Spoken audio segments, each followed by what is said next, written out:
The following program is rated TV MAL. It contains strong language and is intended only.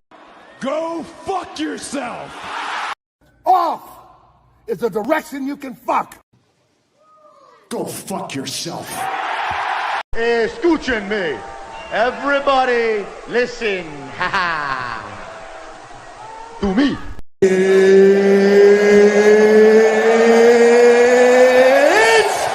time! We are fucking back! We're back! Classic! We are back!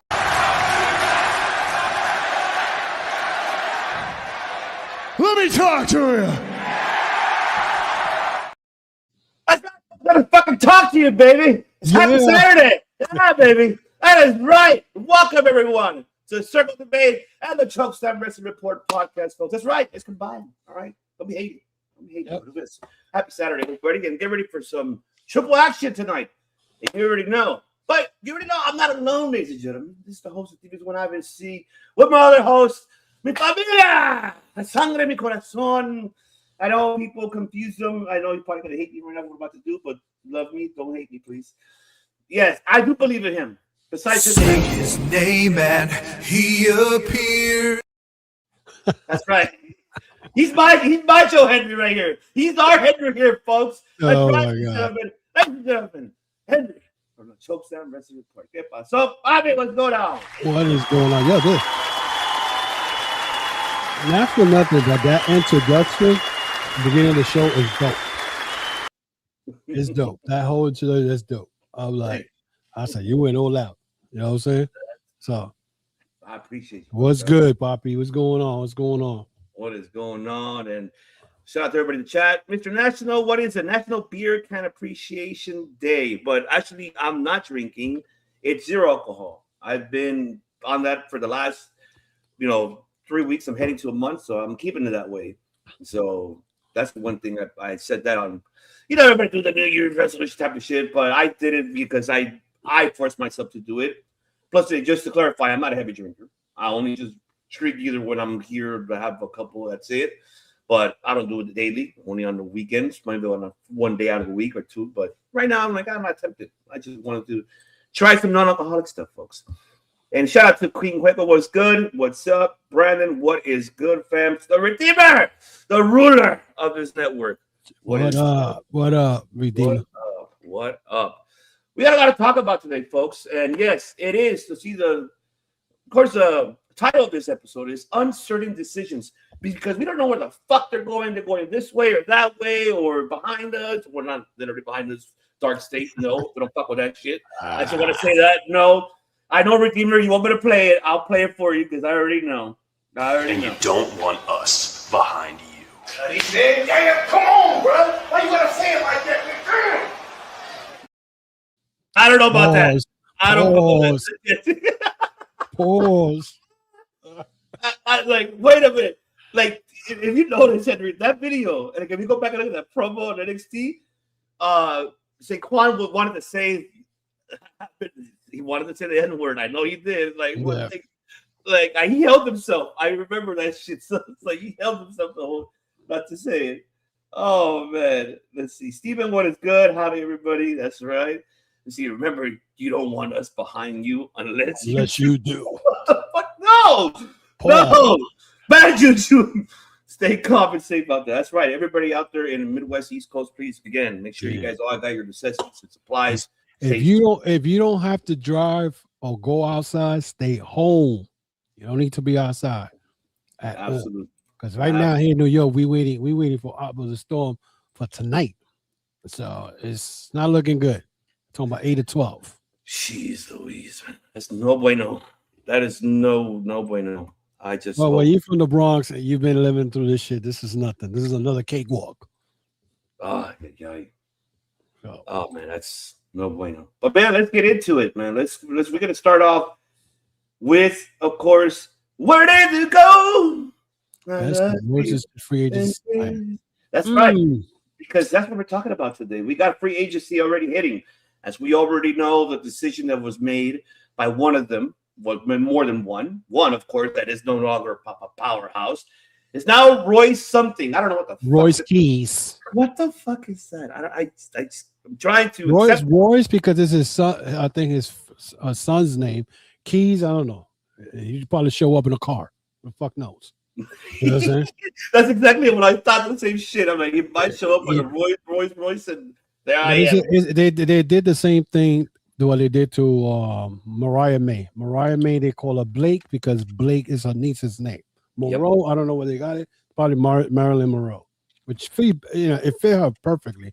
But that Royce Keys, I don't know, bro. I'm with you on that. I'm 100% with you, Buck, because I think I don't know. Maybe I'm wrong. I don't know. It's just me. I gotta hear how he says it, and I gotta see how he puts a promo as Royce Keys. Like how the listen, and don't be surprised if he shows up at NXT and he's some type of bodyguard for Ricky Saints. You know what I'm saying? Because they keep mentioning that on the dirt sheet that he'll probably be either Ricky Saints' bodyguard. It depends, you know. So I don't know if Ricky Saints is a heel in NXT. I don't know if he is. Powerhouse Hobbs is a perfect guy to be like a bodyguard, you know. Mm-hmm. So you know, absolutely. And then also we got that for destination. We got, of course, Doyle. Jake something made his destination. We still don't know what the destination is for Clark Connors and for David Finlay. But we do know so far that someone that we don't even that it looks too obvious to me that even Hiromu, he's not resigning. Who, Hiromu? I mean, Takahashi, he's not resigning with New Japan. Yeah, but remember, he's still the global honor champion, the junior champion up in Noah. So there you go. So, maybe he's on the contract with them, but probably still could work with New Japan. Because remember, they got that whole Japanese commemoration and all that bullshit together connection. So, but I don't see Hiromu's not going to come to the States. I doubt that. Where he's going to go? Is he going to go to TNA? I mean, and remember now TNA is it's not the same group of people that were running it when they were working with New Japan. You know what I'm saying? So now you got WWE and Carlos Silva. You know, that guy, I can't stand him. Every time I see him, I'm like, why are you on TV? Why? What's your purpose? Looking like a cheap ass, dollar store guy who's working in the back in the loading dock area. I'm like, why are you there? You know what I'm saying? So it's crazy. But I also the Trey Miguel situation, which talk about that like I saw a lot of podcasts talking about, and I said this in my earlier today on my podcast. A lot of people talking about a lot of the wrestlers in AEW has done it, blah blah. I'm like, no. Even if somebody has done it, right? In the real world, if you are gonna go to a job and you get interviewed, right, and they tell you, well, your resume looks good, whatever, and they do a background checkup and they find out you did something like that, you're not getting the job. Okay, it doesn't matter who it is. If the higher ups don't want to sign you, I mean, it happened to Jay Briscoe. They didn't want Jay Briscoe because of something he did in 2013. So why are people just bugging the hell out, acting like this is new? This is not new. It happened to Jay Briscoe. And the only reason Jay Briscoe wrestled in Ring of Honor because WBD don't own Ring of Honor. Right. So he was the wrestle in Ring of Honor. You know what I'm saying? Now, my thing, I figured because you had four guys from the Rascals, and when I saw them last week in Collision Day, and only 3 showed up, I said to myself, well, maybe Trey Miguel ends up going to Ring of Honor. He fits perfectly there, And next thing you know, this week he was back at TNA. Now, everybody make it look like, TNA signed him, this and that. The only reason they signed him was to make AEW look bad. And second of all, if they really wanted to sign him, they should have signed him before he signed with AEW. I agree. So at the end of the day, this was I guarantee you, and people going to say that I hate WWE, whatever, but let's be real. The only this came from WWE. WWE probably said sign him and whatnot to make AEW look bad. I won't be surprised. I agree with you. I won't not be surprised because if it is that case, I mean, we're already seeing it with them. It all started even before they even made their debut in AMC when Mike Santana did that promo and kind of bashed AEW in a way before winning the belt. So it kind of gave you already the idea of how creative it's already doing there and getting influenced by, by their partner quote on that of how, hey, you should do it this way. It's like, it's bullshit. And but I hope I'm hoping that it's not that type of direction. I'm hoping that it's, hey, you know what? I hope Silva and Anthem, Anthem, like, you know what? Just bring them. I mean, listen, but the way I'm looking with this whole TNA and AMC shit, and you mentioned the Mike Santana thing. That's to me, that's like this was from a higher up. They probably told him say this, right? Yep. But it also now, and the way I see it again, the AEW haters are TNA beat Collision. Why are you worrying about Collision? You know what I'm saying? Why don't you just talk about how TNA comes on the night after AEW Dynamite, and you don't want to compare the numbers with TNA. You know what I'm saying? So, and then we're gonna find out this week where the numbers were at, because supposedly they were 173K last week. Right? We're gonna see where they're gonna be at. If they under 100,000, that means nothing has changed, only the channel. I can tell you this right now: production's fucking horrible. At least this week. At least this week they improved a little bit. Yeah, but who had their hands on that, right? Please don't tell me. WWE had their hands on that. You know that. Because think about it. Who was the first critic that nobody expected to say anything about it? It was Eric Bischoff. Bischoff came and said the production was bad. The fact that they were recording some celebrities that we never heard of, and then you see the empty seats right behind. I know. And then only that, you had Eric Young, they recorded him. He looked like he was homeless. You know what I'm saying? Sitting in a bunch of chairs by himself. You know what I'm saying? So, again, it's I just wish that, this whole thing about this tribalism bullshit. Oh, I don't like this whole, let's enjoy wrestling and stop the fucking bullshit. Yeah, real. That's real talk. Shout out to Kofi Winston. We live, baby. Yeah. Dirty Hills. That's right. That's right, Kofi. That's right. I appreciate you, family. Be like Dusty Roll. I love you, baby. I still feel like Tony has corrupted the wrestling media so much that they are buddy with Tony, and they put out everything to cover up Tony's action. Nah, I don't believe that, bro. I don't believe that. Yes. Let's see. There has been a ton of bad decisions. TNA honestly lets WWE make the decision on their match card for their events. Yeah. I hate to say it, but unless you're getting influenced, because what the fuck were they doing this Thursday? That's where I was at. Like, what the fuck was all that shit? Listen, they mentioned that the people who are behind this, and you mentioned it last week, Delirious, Tommy Dreamer, and Mr. Critic himself, Bully Ray.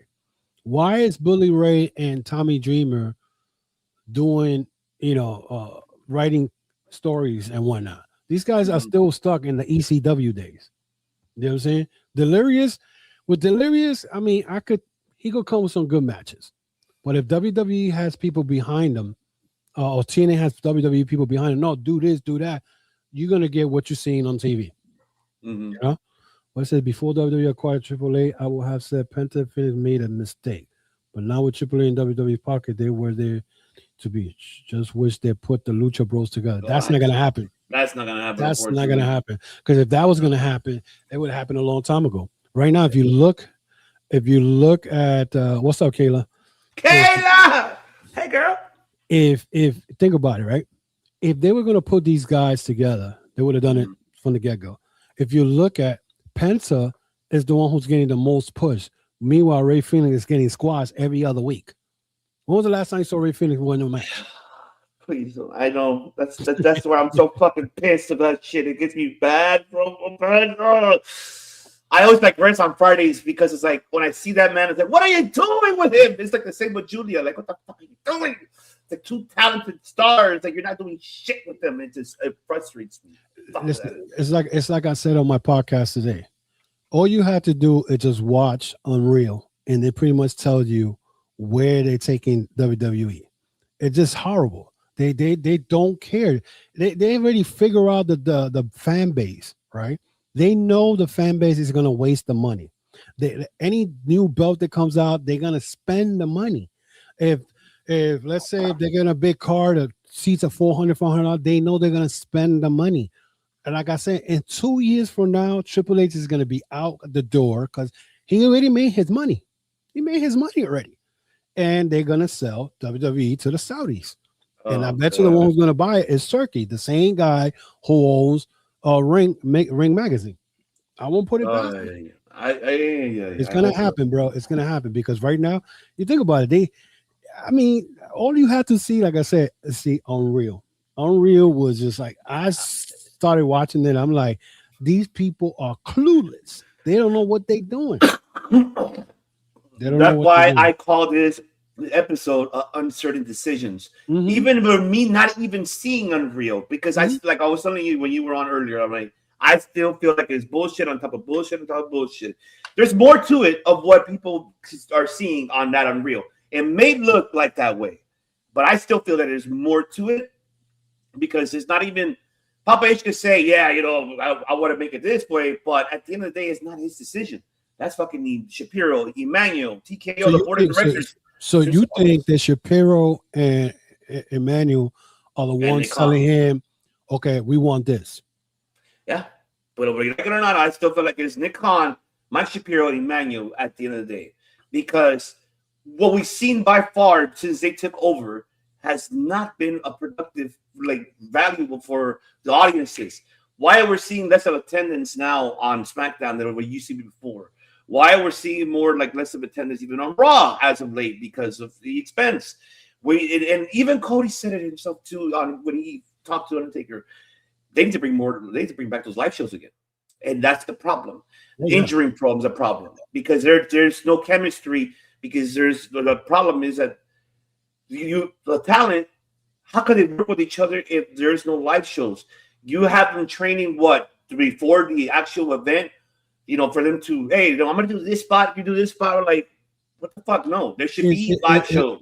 It's crazy because yesterday's tag team match with the female was Boss Central. Oh, I know that. Like, if we saw the Hurricane Rana that Charlotte did, no, I think right there was bad. And we never used to hardly see that. If we saw that in a SmackDown or Raw was once in a blue moon. We're getting that almost every other week. You know what I'm saying? Okay, Caleb. Let's see. The Rockstar who TKO put in charge of WWE and walked away. Oh, that piece of shit. Don't even mention him. I don't even want to talk about that guy, Dwayne Johnson. I don't even want to talk about that guy. Let's see. People will buy these and take tickets prices for WWE Unreal, rather buy a car or take a vacation. Last longer. I said that in my podcast. Think about it, right? Yep. So let's say these tickets are like $475 each, right? And you're a parent, right? And you got your wife, and say you got 2 kids. That alone right there, that's almost $2,000. Yeah. And that's not including the shirts, the tee, the whatever, all the bullshit that you buy in wrestling shows. And that's not including the food. By the time you're done, you're spending almost $2,500 on one event. You know what I'm saying? I'm gonna go to AEW shit. You know how much of nosebleeds just for what, like $80, $100 maybe? Like I would pay that. I pay less over here because I know I went the last time I went to the AEW show, I believe it was 2022, and I went to the UBS Arena in Long Island, and I paid $30. That's not bad. Upper level, and I think that was when Homicide showed up at the only show that he ever showed up at AEW to help Moxley, and that was a dope show. And those days, remember they used to do the dark AEW dark. Yeah, and then Dark and Elevation, they used to do it. Yeah, they used to do it the same night. That shit was fucking long. That's the only thing I didn't like about AEW. That the shows were like 5-6 hours long. I'm like, hell, I watched the Dynamite, then I go home. I'm mostly gonna stay for Dark. I'll see that shit on YouTube. You know?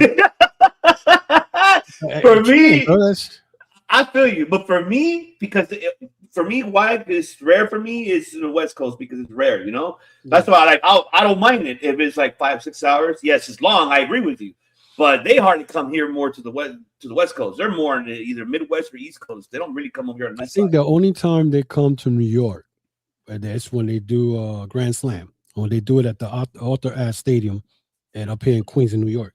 And that is kind of it's a good arena, but I think the bad thing about it is when you want to get food, you don't know which line you're gonna be because it's circle and everything is like circle. And either you're gonna get in the line of food or you're gonna get the line to get merchandise. So, well, other than that, it's good, but the tickets are not bad. You know what I'm saying? Yeah. And Tony Khan knows. I mean, Tony Khan knows that you're not gonna go and put a pay-per-view and you're going to charge people $500 to be the nosebleed section. That makes no sense. You know what I'm saying? So he said the only person that was smart enough was The Rock. He saw who took it up on the chart and walked out. He's just waiting for sell to the Saudi.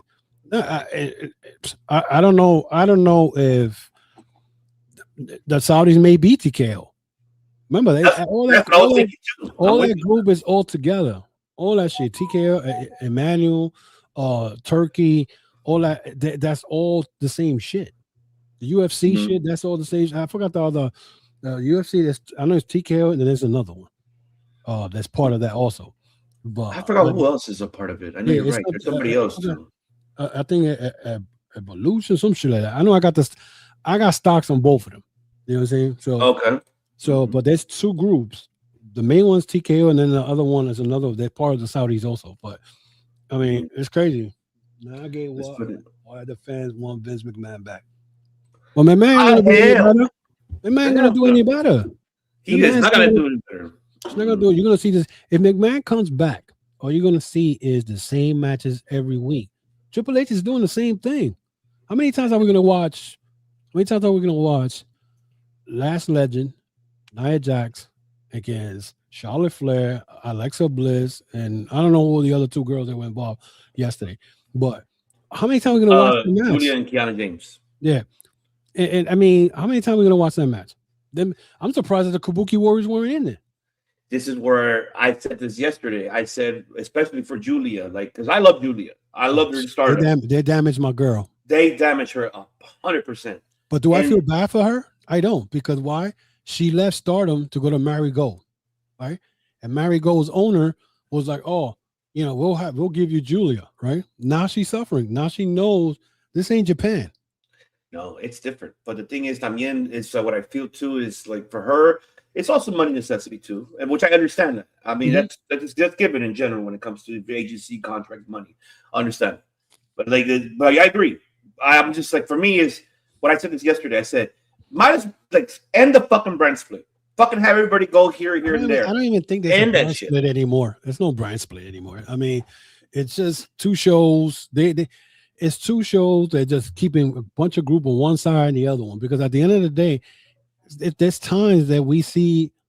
Didn't even I saw Nia Jax and Last Legend in Raw one time? So what's the point? Because of the tag team shit. That's the only reason why. So it's let's compare the situation here with Julia, right? And I'm going to compare it with Tekla. Right? Look, if Julia would have went to AEW, she would have been in the position right now where Tekla's at. Right? Tekla right now, they put her with, and she said, I mean, the girl's been in the wrestling business for a while, so that's the good time. And she's helping Sky Blue and Julia Hart. You know what I'm saying? But look what Tekla is at. Tekla was about to get a title shot, I think, next week against Chris Stanley. She pinned Chris Stanley, and I think she's the one who's probably going to beat Chris Stanley down the line. Right? Now, if Julia would have been in AEW, who knows? She would have probably been either TBS champion or the world champion by now. You know what I'm saying? Because they gave Julia the title, the US title, and she didn't do shit with it for like 2 months. No. And then they take it away from her, and then they give it back. And this is why I'm saying. This is what I'm saying, Papi. I'm saying they gotta open that US Open challenge. You're doing it for the men, have her fucking do it, and have any fucking brand to go over there and fucking give her something to do. It's just that's where my digression is. You don't have nothing for her.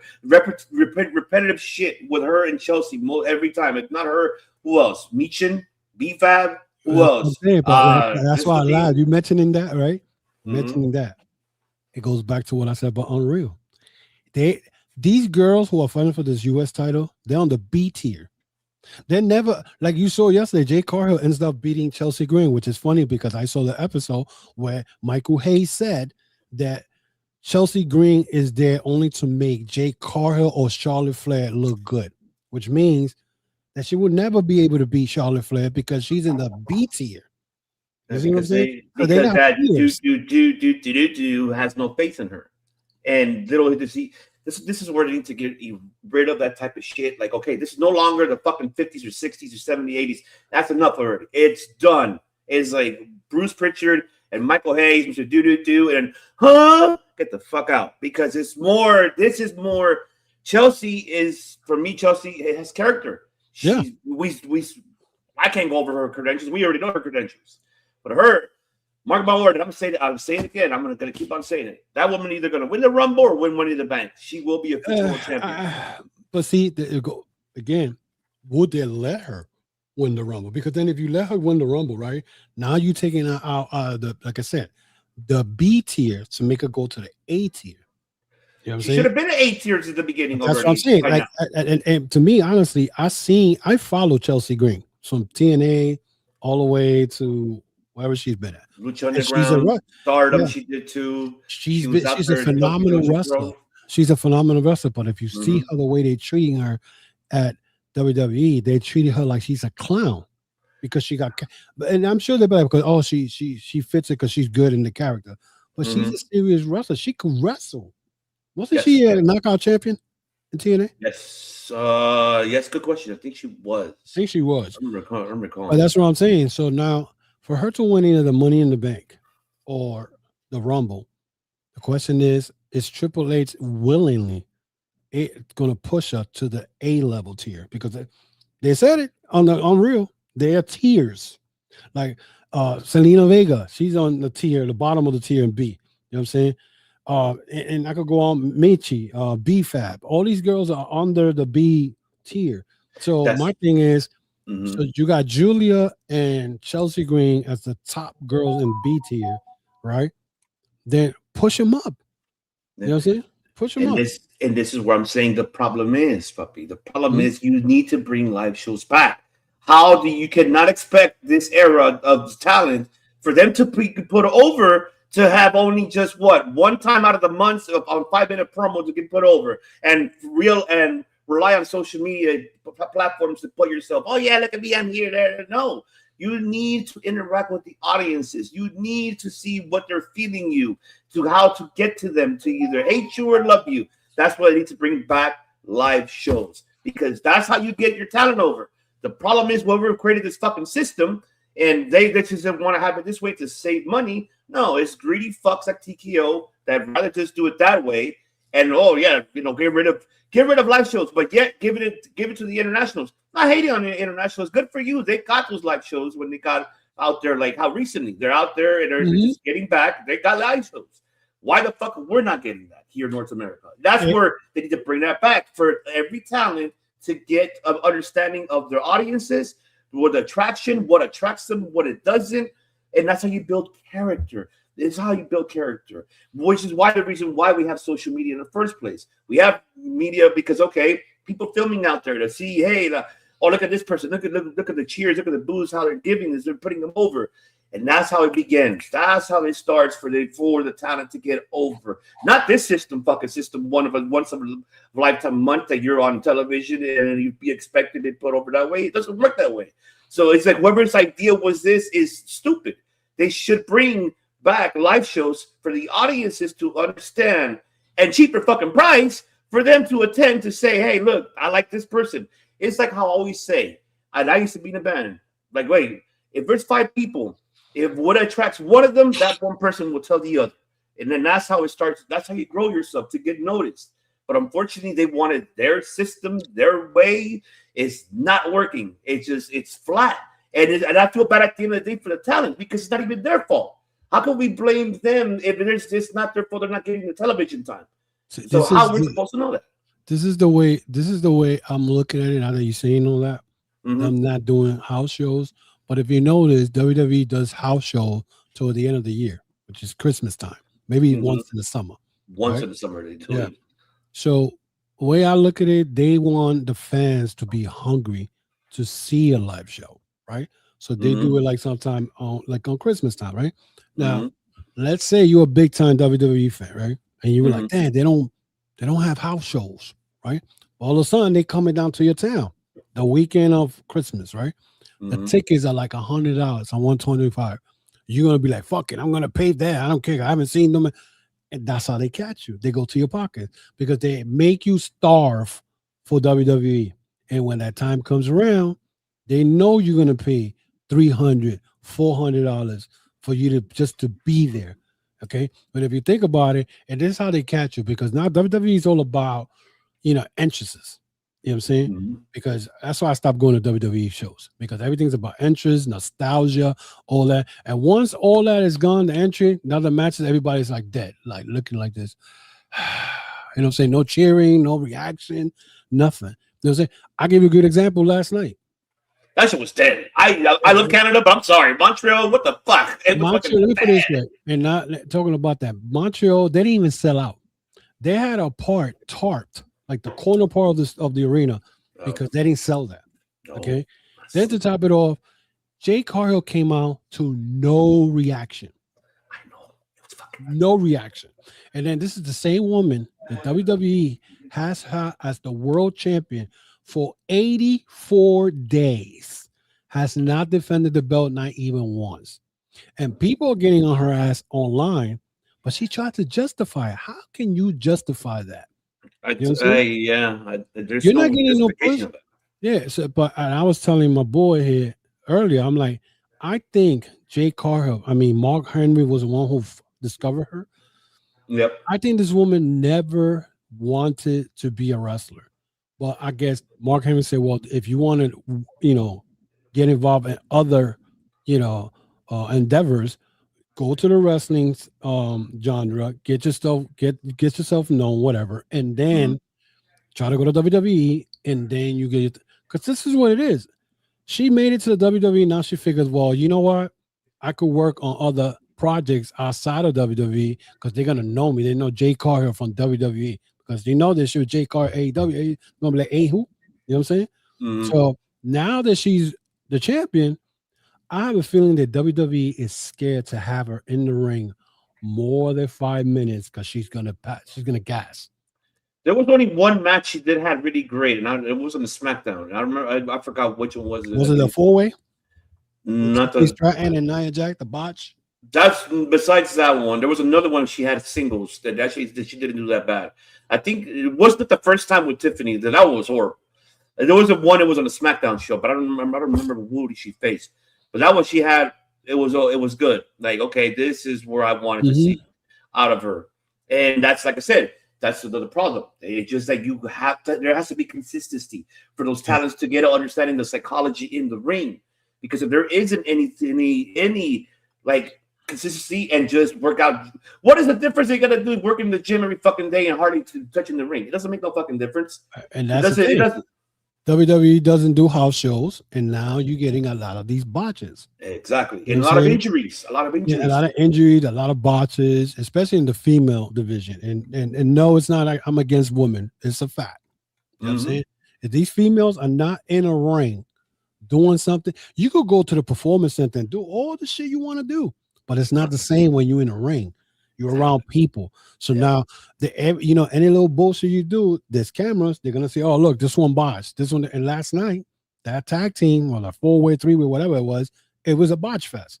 You know what I'm saying? And what's up with all these damn commercials they do? Like, how do you have a match and before the match begins, you're already in a commercial?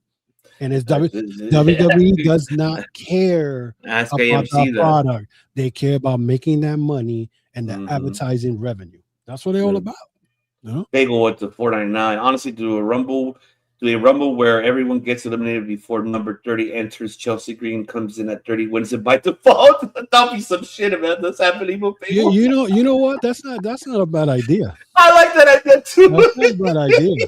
I like that. You know how much I think people will go crazy with that. Let's say the last one to get eliminated, she pops out and she wins it.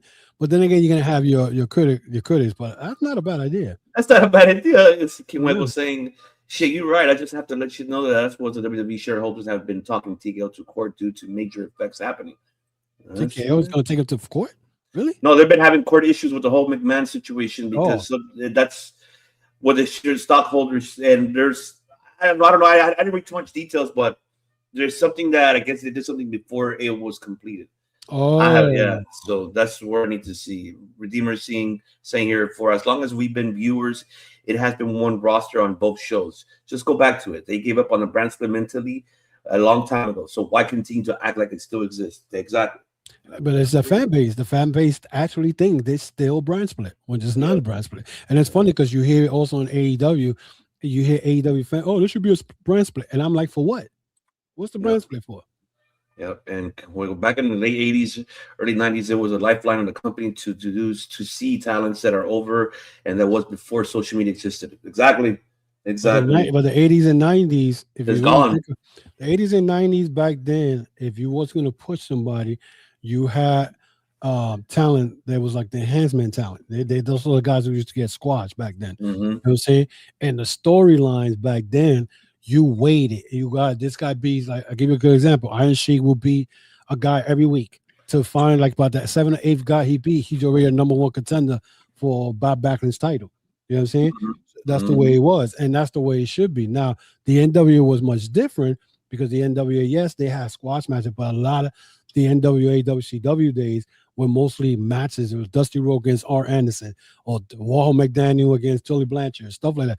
They were more of, one-on-one type thing that you get, to see it. But now everything is, and I blame it more on WWE. It's like right now, I'll give you a good example. Jake Cargill's the champion, right? But they pushing this story so fast about Jordan Grace to get up to confront this girl. Give it time, bro. Like, let Jordan Grace beat a couple of girls and whatnot. Then if she's gonna get the title shot, let her win the Rumble. And once she get the Rumble, then you have her against Jay Cargill. Now have this stupid ass competition about, oh, I can't wait, I will win the Rumble. Why? I'm with you on that. You know what I'm saying? Redeemer, he'll tell you. And now let's say if she gets eliminated in the Rumble, now we got to wait to see if she gets into the Elimination Chamber and wins that. You know what I'm saying? Meanwhile, Jay Cargill is still not defending the belt. Mm-hmm. Or beating B-Fab. Evil Bagel, WWE needs to understand that a good amount of the audience is not on the internet and aren't following the careers of people before main rosters. So you need live shows to get the people over. Thank you for the $9.99, by the way, Evil Bagel. I appreciate you. Jade has lost every ounce of backing from the crowd simply because she has nothing. She has not a title ring. Can't react. Can't get invested in something that doesn't exist. But you think she cares? She don't care. Because like I said earlier, she's there because they gave her the belt. They're not gonna push the 5-minute mark or whatever, right? And she's probably practicing. Who the hell knows? But she's all about, okay, I'm in WWE. If I want to do work outside of WWE and a project, they're gonna know who I am. You know? King Hueco saying that Jade Cargill and Ripley have stated that they prefer to be movie stars and wrestlers. That's what they have been doing with their social medias and the way they carry themselves in the ring now. Okay. I don't like Jade. Don't get me. I like Jade. Don't get me wrong, but I have no interest of having her 15 plus minutes matches. She's a Goldberg that they need to treat her as. I said that shit today. She's the Goldberg. She's the female version of Goldberg. They still in the ring. Brandon, what's up, Brandon? But he's, according to Cage Match, she defended the title once since winning it. She had 7 matches since joining WWE. It's her ring time is 7 minutes and 25 seconds. Shout out to old bed chairs. What's going on? Thank you for tuning in. Appreciate you. Steven said one word: Bianca. Her finger still doesn't work for some unknown reason. So she might not even be ready for the Rumble then, pretty much, right? She's not gonna. I doubt that because I mean they were saying that she was still having issues with her finger. I don't know how the hell she messed up. She fucked up her finger. What did she do? Yeah, she probably messed up a ligament there. It might have been she probably have no feeling on that shit. You know? That could be the case. I said there's no point in putting Jordan and Jay this early when Jordan just got put on SmackDown. Why have her go to Lord? Okay, I'm glad you say that. Yes, it is dumb. It's the same shit I talk about Trick Williams. Trick Williams just came up to the roster this month. Why is he even tonight in the 4-way? And they're listen, I could be wrong. And I said this earlier. We all know who's going to win that 4-way. It's going to be Randy Orton. Because there's 2 scenarios I said, but go ahead. You know what I'm saying? Because I figure, why would they give it to Trick Williams right away? You know what I'm saying? Makes no sense. Well, then again, WWE makes no sense. Damian Priest, he's not getting anything because they took the belt away from him for his botch stuff that he used to do. And I love him because he's put my Boricua. I love him to death. But at the end of the day, they didn't have no faith in him. The most thing that makes most sense, I mean, do you really want to give the world title shot to Sami Zayn? Really? I mean, he hasn't done shit. He hasn't done anything to get a world title shot. A 4-way does not guarantee you. A 4-way doesn't, for me as a wrestling fan, doesn't make me think like, Dad, he won that 4-way. Yeah, he's the number one. He deserves it. Nope. That shit don't mean nothing to me. I'm gonna save myself better when we get to that last topic because I know I'm gonna save myself on that, brother. But let's see. Redeemer saying there's nobody enjoying it. Okay, so you already said that. Let's see. Justin is not just Jordan. Then who else? So that's the biggest question, right? Chelsea, Green, maybe. How about them creating somebody that will make them as a number one contender instead of fucking just throwing anybody in there? And then you're pushing Jordan Grace. Like, we know who Jordan Grace is because she showed up at a Rumble one time, but she hasn't done shit in there. Who's she beating to get a title shot at Jay? You know what I'm saying? It's all about them putting. They want to do the shit right away. Let's do this quick, boom, so they can move on. And let's say right now, if they were going to put her right away against Jay Cargill, she'll lose to Jay Cargill, and then next thing you know, she'll be doing some other bullshit like they're doing to Julia. Exactly. I call that flavor of the month. You know what I'm saying? They done it to Tonga and Tangaloa when they were the Motor City Machine Guns. Who else? I can't remember. Matter of fact, they slowed down my boy Jacob Fatu. You know what I'm saying? They had him going crazy, and he had the momentum going, and they slowed that shit down. You know what I'm saying? So this is what WWE does. You know, get you all hyped up, then they just put the brakes. Hello, Tommy. What's up, girl? Well, Mike McCarthy with the Steelers. I'm sorry for you. That's all I can tell you. I'm sorry. Shit, Mike McCarthy? I'm sorry. I'm sorry for you. I'm sorry for you. I feel sorry for your Pittsburgh Steelers. Say goodbye to the Steelers next season. They ain't going nowhere. I'm sorry. They should have gave Mike Tomlin all the money he wanted. I mean, not that he wanted. He just gave up. That's it. He was done. He should have made his choice. He should have chosen the one who should take over. Exactly. He should have done that. I don't know why he didn't fucking do that. Mike McCarthy. I think he didn't even win a Super Bowl with the Packers, right? No, only one time. Only one time, right? That's the only time that Aaron Rodgers won it. Yep, that was the only time they both won it. That was it. And that was years ago. Then we got Evil as well that we already heard. I know people talk about it going to WWE. And you said earlier, how is he going to fit? Is he going to fit in NXT? How are they going to work with him? I would not be surprised if they pay that man main event money, but he needs to go to NXT. And would it benefit him? It's the biggest. Like I have doubts because I don't know how his English is. I have not heard him speak English. I don't know if he understands it fully. I don't know because he doesn't. One thing I respect about Japanese culture, that I respect about how they do things when it comes to promotion in Japan, they don't be putting themselves on social media, hanging out like with you got the babyface hanging out with the heels. No, they keep the kayfabe somewhat. In Japan, they keep it like that. They keep it that way. They'll hang out with their factions, like cool. Like even like we will have a new. Like I'll give you an example. Like Ren Narita, when he went from face to heel, and what he started doing, he started hanging out with them. Outside of the ring. Kanemaru and the Tokyo Pimp. Exactly. So it's the same thing. So I respect how they do it out there, and that's what I wish they could do it here. But of course that's not gonna happen. But I just don't know how he was gonna fit in this picture in WWE. I am fearful for that man if he comes because I don't know how or what way. I don't know. Unless you're gonna tell me which. I know this is a stupid idea, but I'm just throwing it out there like a what if. What about they compare him with Nakamura? Or what about they have him feuding with Nakamura if he goes to the main roster? I don't know. I'm doubtful of Evil's career if he comes to the WWE. I don't know what his future will be. I don't know. Do you think he did it for the money only, or you think he already proved himself enough in Japan and want to do something here? What is your expectations, Papi, of this situation? Well, listen. I think, and I think I told you this when we talked about Wrestle Kingdom. I think he wasn't too happy with him losing to Aaron Wolf. Because for those who don't watch Japanese wrestling in here in the chat, usually when somebody's coming in as a young lion, they usually wrestle other young lions, right? But Aaron Wolf used to be a Olympic Kung Fu or whatever it is.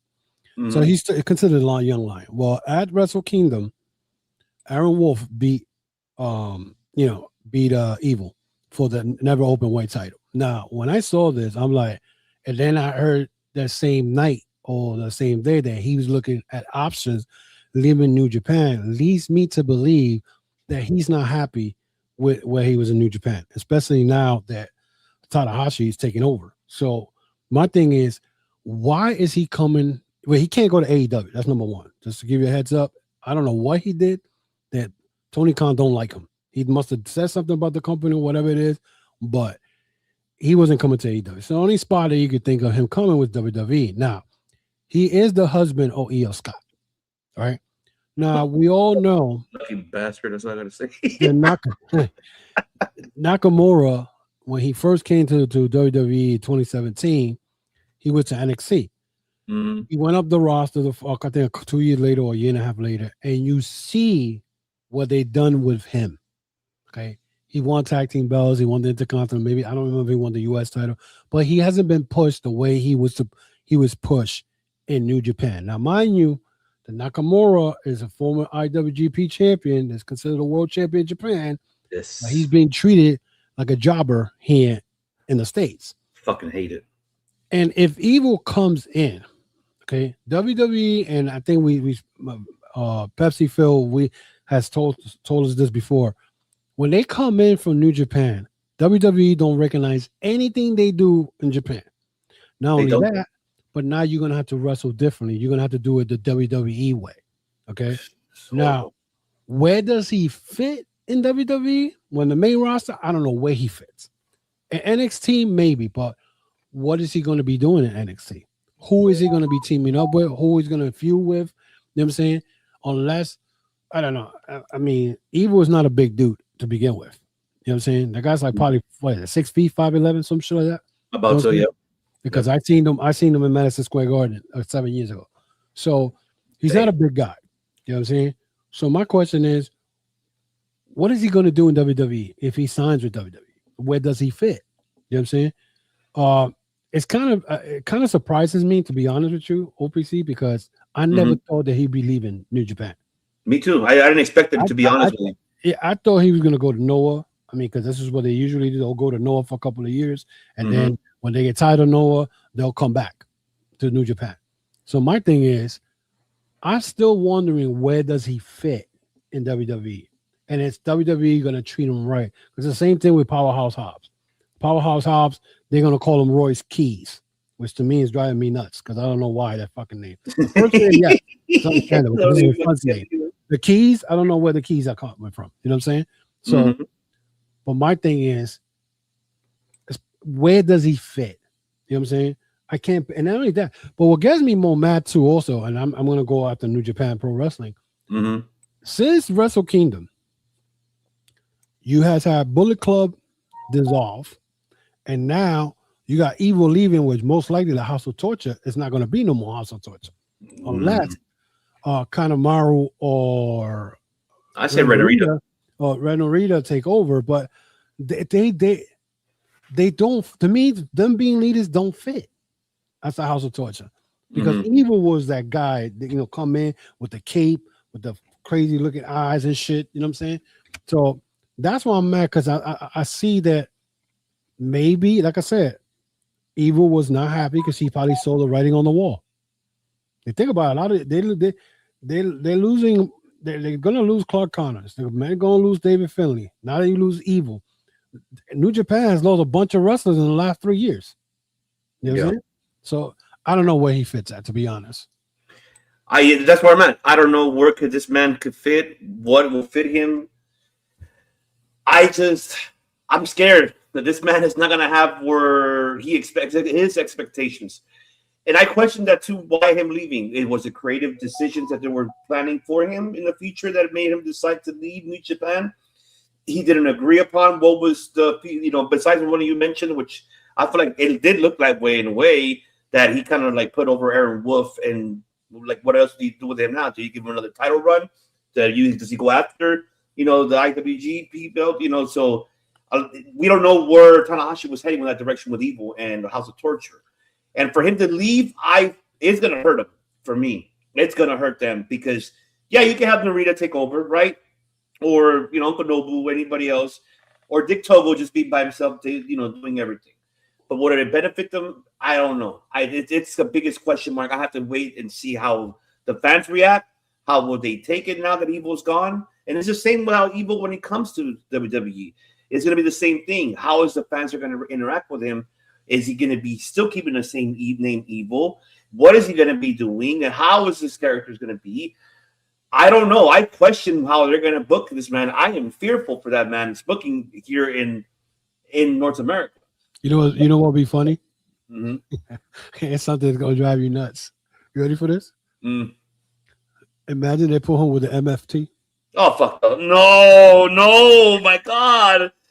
Yeah, because everybody from New Japan is part of MFT.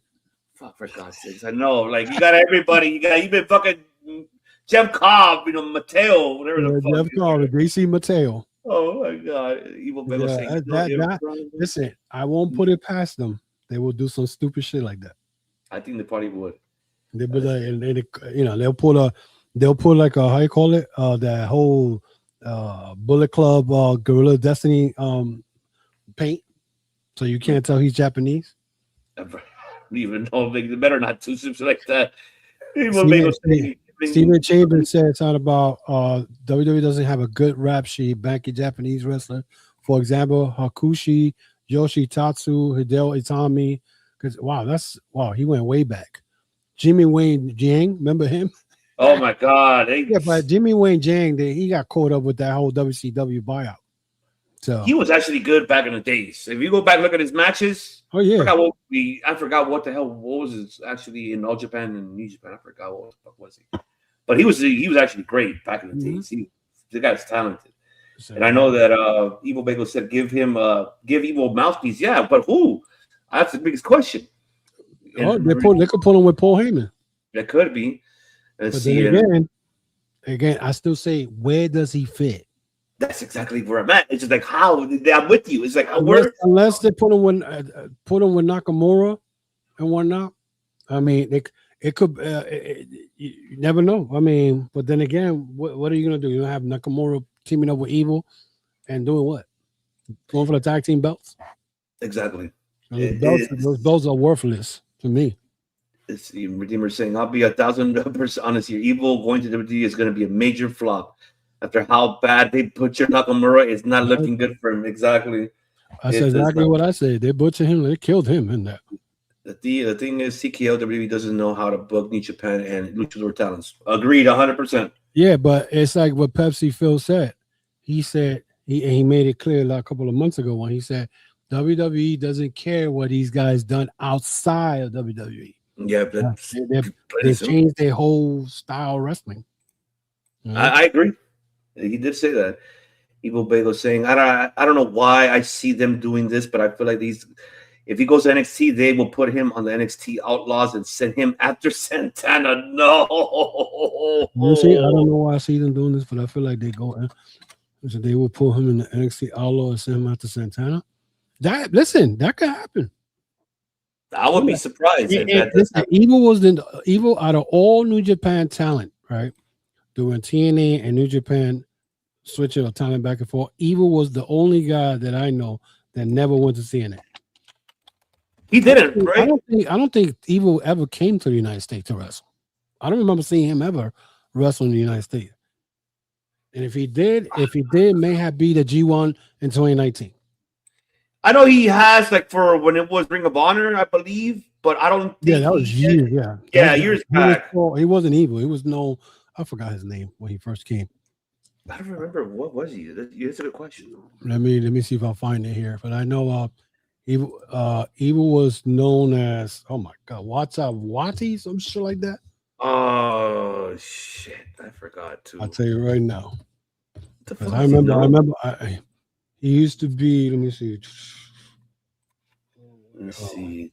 That's not a bad idea either. I mean, that's fine, but if we kind of like, let's see. I had Mr. Brandon saying I have a strong feeling AJ Gunther at the Room will be AJ's last match. I know. Yeah, because his contract is up. Yep. He was known as Watanabe Watanabe fuck. Takahaki. Yeah, something like that. Yes, he was. Fuck, I forgot all about that shit. That's a long time ago. Shit. Yeah, I really that was in 2011, 2013. That was a fucking long time ago. Yeah, because he went an excursion. He went to an excursion. And he went to New Japan. I mean, to Ring of Honor. He wrestled a couple of times. Then when he came back to New Japan, he came back as Evil. And he went after, I think, Hiroki Goto. I think he went after. I believe so. And then after that, that's when Naito did Ingobernables. That's the guy I missed in New Japan. I know. And that's another thing you got to ask yourself: why did Naito leave?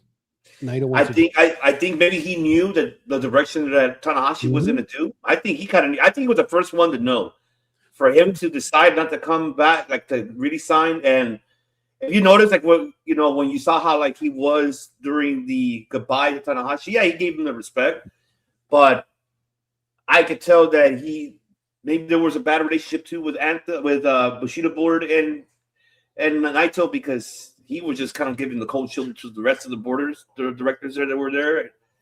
You could tell that there was something there that was not. Eli just said that Evil was in the States for Battle in the Valley 2025, and I remember him there.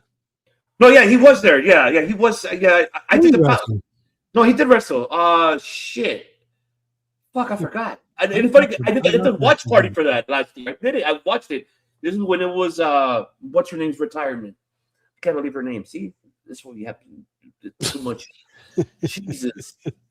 This is when she retired. This is when Hiromu came. It was an intergender. No, was it intergender? I believe so. Let me remember. Hold on, I have to look for it. Evil did wrestle, but I forgot who he wrestled that day.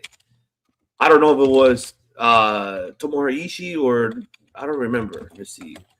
Battle Valley 2025. Who did he wrestle that day? Jordan is asking who is Io's husband. Is Evil. Evil. Evil. Did.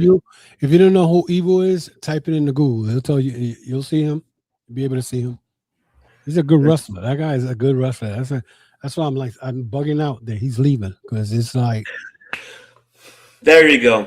I remember. I did the what? This was it was a main event. It was Sasaki's retirement match. It was it was the 6-man.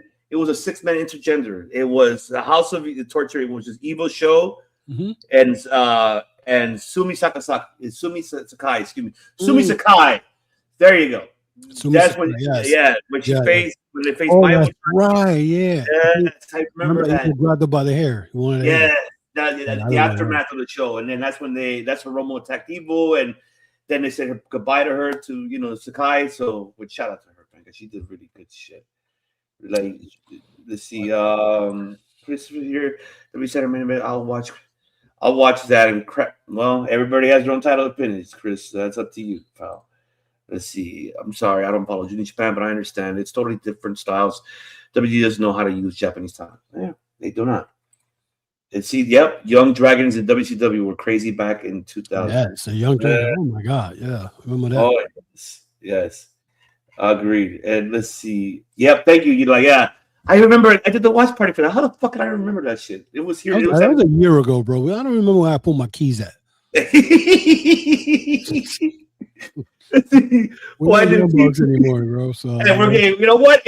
Age is only a number for us, all right? We may be old, but we're not too old for this shit. It's like, how you call it? You tell me something, I'm like, we talk about a year ago, because I remember the Valley, whatever. What was this show called? Battle of the Valley. Battle of the Valley. Yeah, those shows are always in January. So we're talking about a year ago. That's a long time ago. That is a long You know what I'm time saying? ago. But it's incredible how New Japan has lost so many wrestlers and whatnot. You know what I'm saying?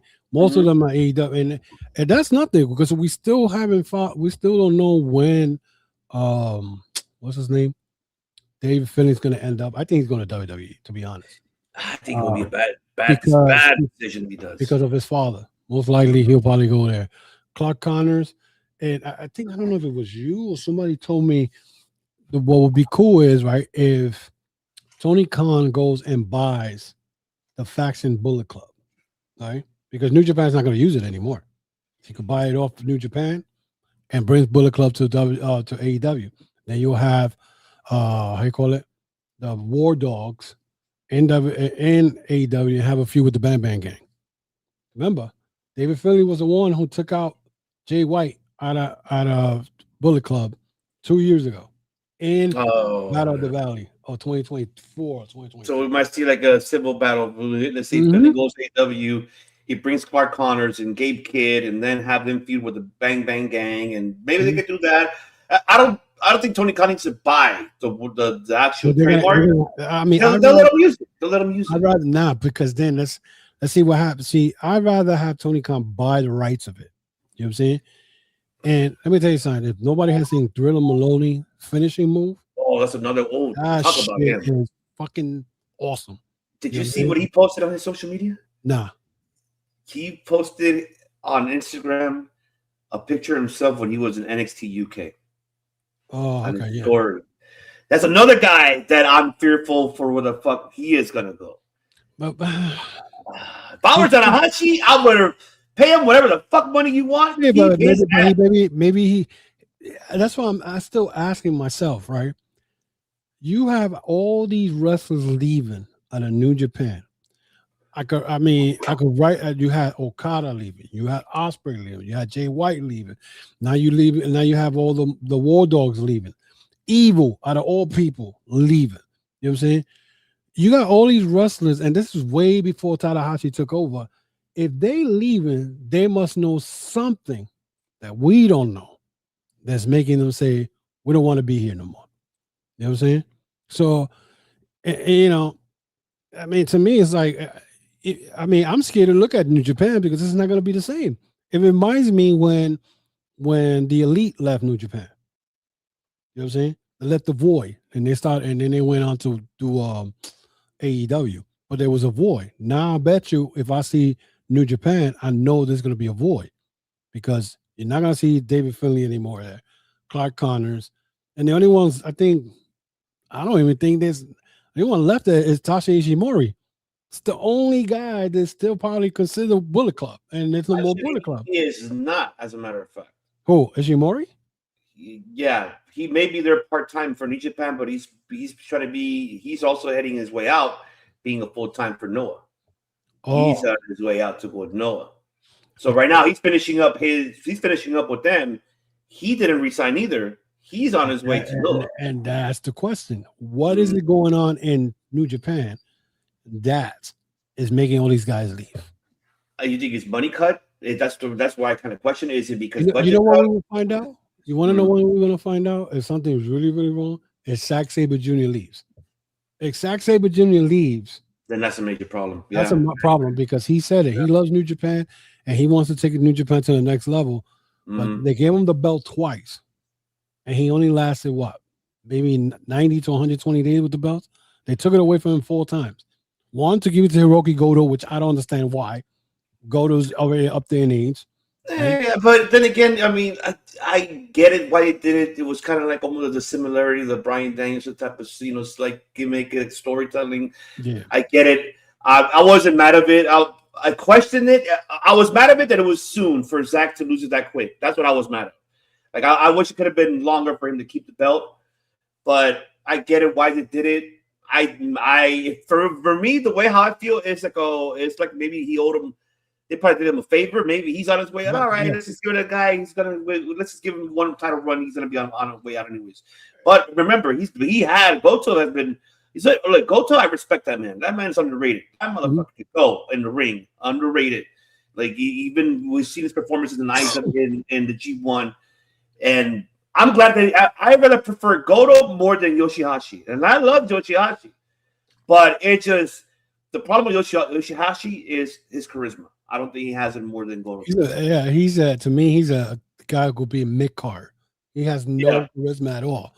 He has no charisma. Hiroki Goto, to me, what I got upset was I felt like Tanahashi already had taken over New Japan. I'm like, are they really doing him a favor by giving him the belt for 2 months because he never was able to be world champion? You know what I'm saying? So, I mean, I wasn't too happy, but I was glad that he got the belt back. And for him to lose it to Takeshita, I had no problem with that because Takeshita, a guy's last year's wrestler. That was the wrestler of the year for sure. That's 100%. I said Takahashi will probably end up in AEW and feud with Omega after Omega takes. I don't think Omega's getting the belt from MJF. That belt is not going nowhere. I don't think so either. MJF is having a long reign with that belt. I mean, and not only that, but if you think about it, right? Look what MJF said about WWE and their world champion. Everybody's in their 40s, whatever, right? So pretty much he knows that he's going to have a long reign. You're not going to say that and then lose the belt next month or 2 months from now. Because now you're looking like a dumbass by even making a comment like that on social media, So he's having a long reign. Tanahashi, in my opinion, ought to tell him I will offer 1 year deal. Give me a chance to prove you wrong. Who knows? Yeah. Who knows, Steven? I don't. I think besides Zack Sabre leaving, I think we have the other concern too to see how the match card is going to be built up. Dominion. And so I want to see how they're going to start, how they're going to build Dominion. And not only that, New Japan has this thing that they don't give you long-term contract. They give you 2 years, the most. Yeah, that's because it takes them 2 years to do the whole storyline. They long-term booking. And they do a 2-year storyline, and then whether it's going to be Dominion or it's going to be in Wrestle Kingdom. And that's what they do. So, I mean, I'm hoping Zack Sabre Jr. does not leave to to AEW. I mean, I'd rather have him in AEW than go to WWE. I'd rather have Zack Sabre do freelance, have him go wherever he wants, and not be signed with anybody. I feel that he could do great helping Ospreay's Rev Pro, helping them right there. He could go make an appearance, AEW, make an appearance maybe in TNA, and NXT, or All Japan. I don't see him in DDT because I'm sorry, I respect DDT. That's a comedian. No, it's comedian too much. Yes, I agree. No, I could see him do stuff over there. I'd rather have him freelance. If I were Zack Sabre Jr., freelance because there's no you. I feel that man already proven what he could do. Yeah, yes, he did it for one promotion, but I feel like he could do it. He could do what Naito did. He wrestled with no contract on a handshake, and then he could go anywhere. But to me, like I said, them losing Naito or Bushi, it's something's got to be going on because it is amazing how much talent they lost in the last 3 years. It's crazy. Oh yeah. We'll take New Japan. Give them New Japan Pro Wrestling. No, that's not true. It's debatable. It's debatable on that, but I don't see that happening. No, that's not happening. It's not happening, unfortunately. New Japan is like the WWE in Japan, so no, that's not going to happen. Yes, the only person can see Ospreay everything until then. It feels like the filler till then. Who knows, Redeemer? Yeah, but possibly could be the case here. I mean, I don't know. They want to do all in. And I saw this online, which I don't see Omega winning the title. I really don't. But they all in versus Ospreay for the AEW World Title at Wembley Stadium. Yeah, that's gonna be a while from now. I mean, I don't know if they're gonna do it. But let's talk about that. See, that's what it is right now. There's the creative. You see, there's meetings there. You see how we should do this, pal. Take the pencil, because yes, it's pro wrestling. Creative decisions in jeopardy is the biggest question because it looks like here it could be for Mania that looks like it's in jeopardy because we don't know what the fuck they're doing. I don't know where the fuck they're going with plan A, B, and C. They're like everywhere. Are they relying on AI? How they say we gotta use AI to work on our shit? I don't know. Likewise with AEW, are we seeing maybe in jeopardy something for Revolution or down the future? We don't know. We already talked about New Japan's future so far in creative, where we don't even know. but TNAs as well. Like pretty much the world of professional wrestling. This is in jeopardy, and what is it that's going on here that what is it that they need to do to get the fans to be invested? Because I feel like it's not being invested right now as we speak. I feel like it's not. I may be wrong, maybe, but I just don't feel it. I feel like Mania is in jeopardy.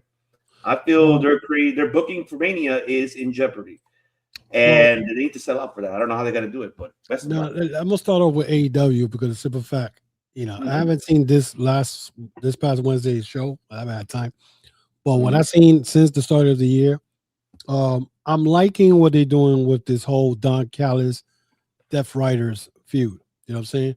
Because what I'm looking at is probably Death Riders. The Don Callis family trying to take over everybody. So you're gonna have heels going after them. You're gonna have the good guys going after them. It's gonna be a whole feud, and that could lead to other matches. The whole thing of having MJF having all these challenges going after him is perfect for the simple fact that now you got all these challenges coming in. It's like back in the days with Ric Flair. When Ric Flair back in the days, he had challenges coming from everywhere. And back then there was territories. You know what I'm saying? So that's a good thing to do. You know what I'm saying? To have him, getting ready to wrestle this guy, that guy. You know what I'm saying? So that's a good thing. Now, where they're going to Revolution? Revolution's in another 2 months, and we don't know where they're going to go with that, but depending how things are going. The tag team scene right now, where now Mike Davis and Jake Doyle, whatever his name is, confused with the FTR.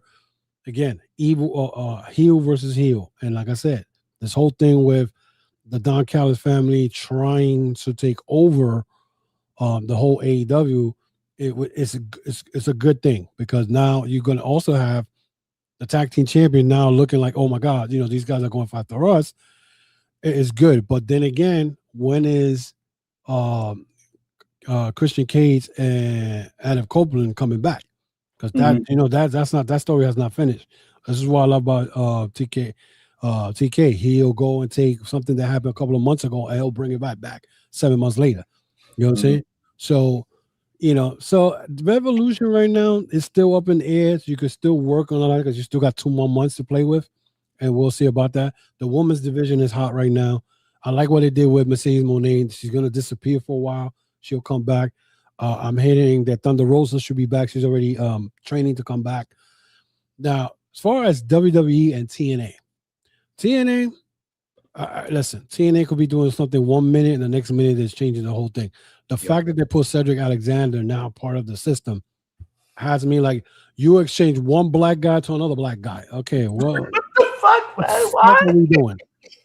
And I'm gonna keep it real, and I'm not being racist. It's the fucking fact. You're right. You took out one black guy out and put another black guy out. So I'm like, okay, where are we going with that? And if they were gonna attack Fandango like this week, they should have done it last week. You're saying that would have been perfect. He's retiring.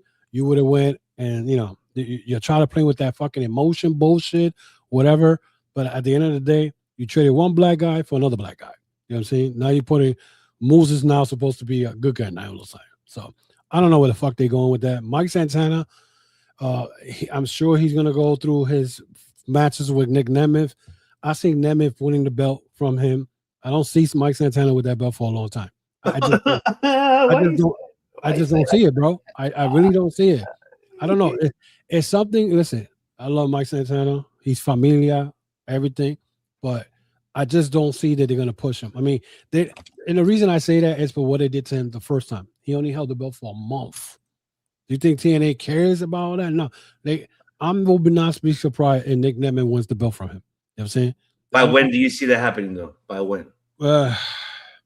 It could be in April. What is TNA's pay-per-views coming up? Let me see. Oh my God, I don't even know. I'll find out. I'll find out for you. It could be in April, or I'm surprised they didn't do Hard to Kill this year.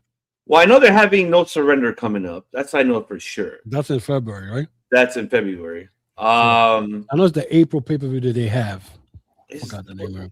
Yeah, what is pay-per-view? Let's see. If they're doing Victory Road on April. Maybe you're right. That's fine. And like I said, I don't see who else is better right now than Nick Nemeth to take the belt away from him. Sacrifice. Mm-hmm. There you go. That's a March 27th. I don't see, like I said, I don't see Mike Santana with that belt. Especially if they start seeing that viewers not coming in to see him as the world champion. But that's their fault though, because the way how they're booking this shit creatively. That's their fault. How is it? I can't blame the champion on that. I can't blame Santana. What I'm saying, look at the guys who are being behind the scene creating storylines. You got Delirious, you got Tommy Dreamer, and Bully Ray. Tommy Dreamer and Bully Ray are never known to be good bookers anyway.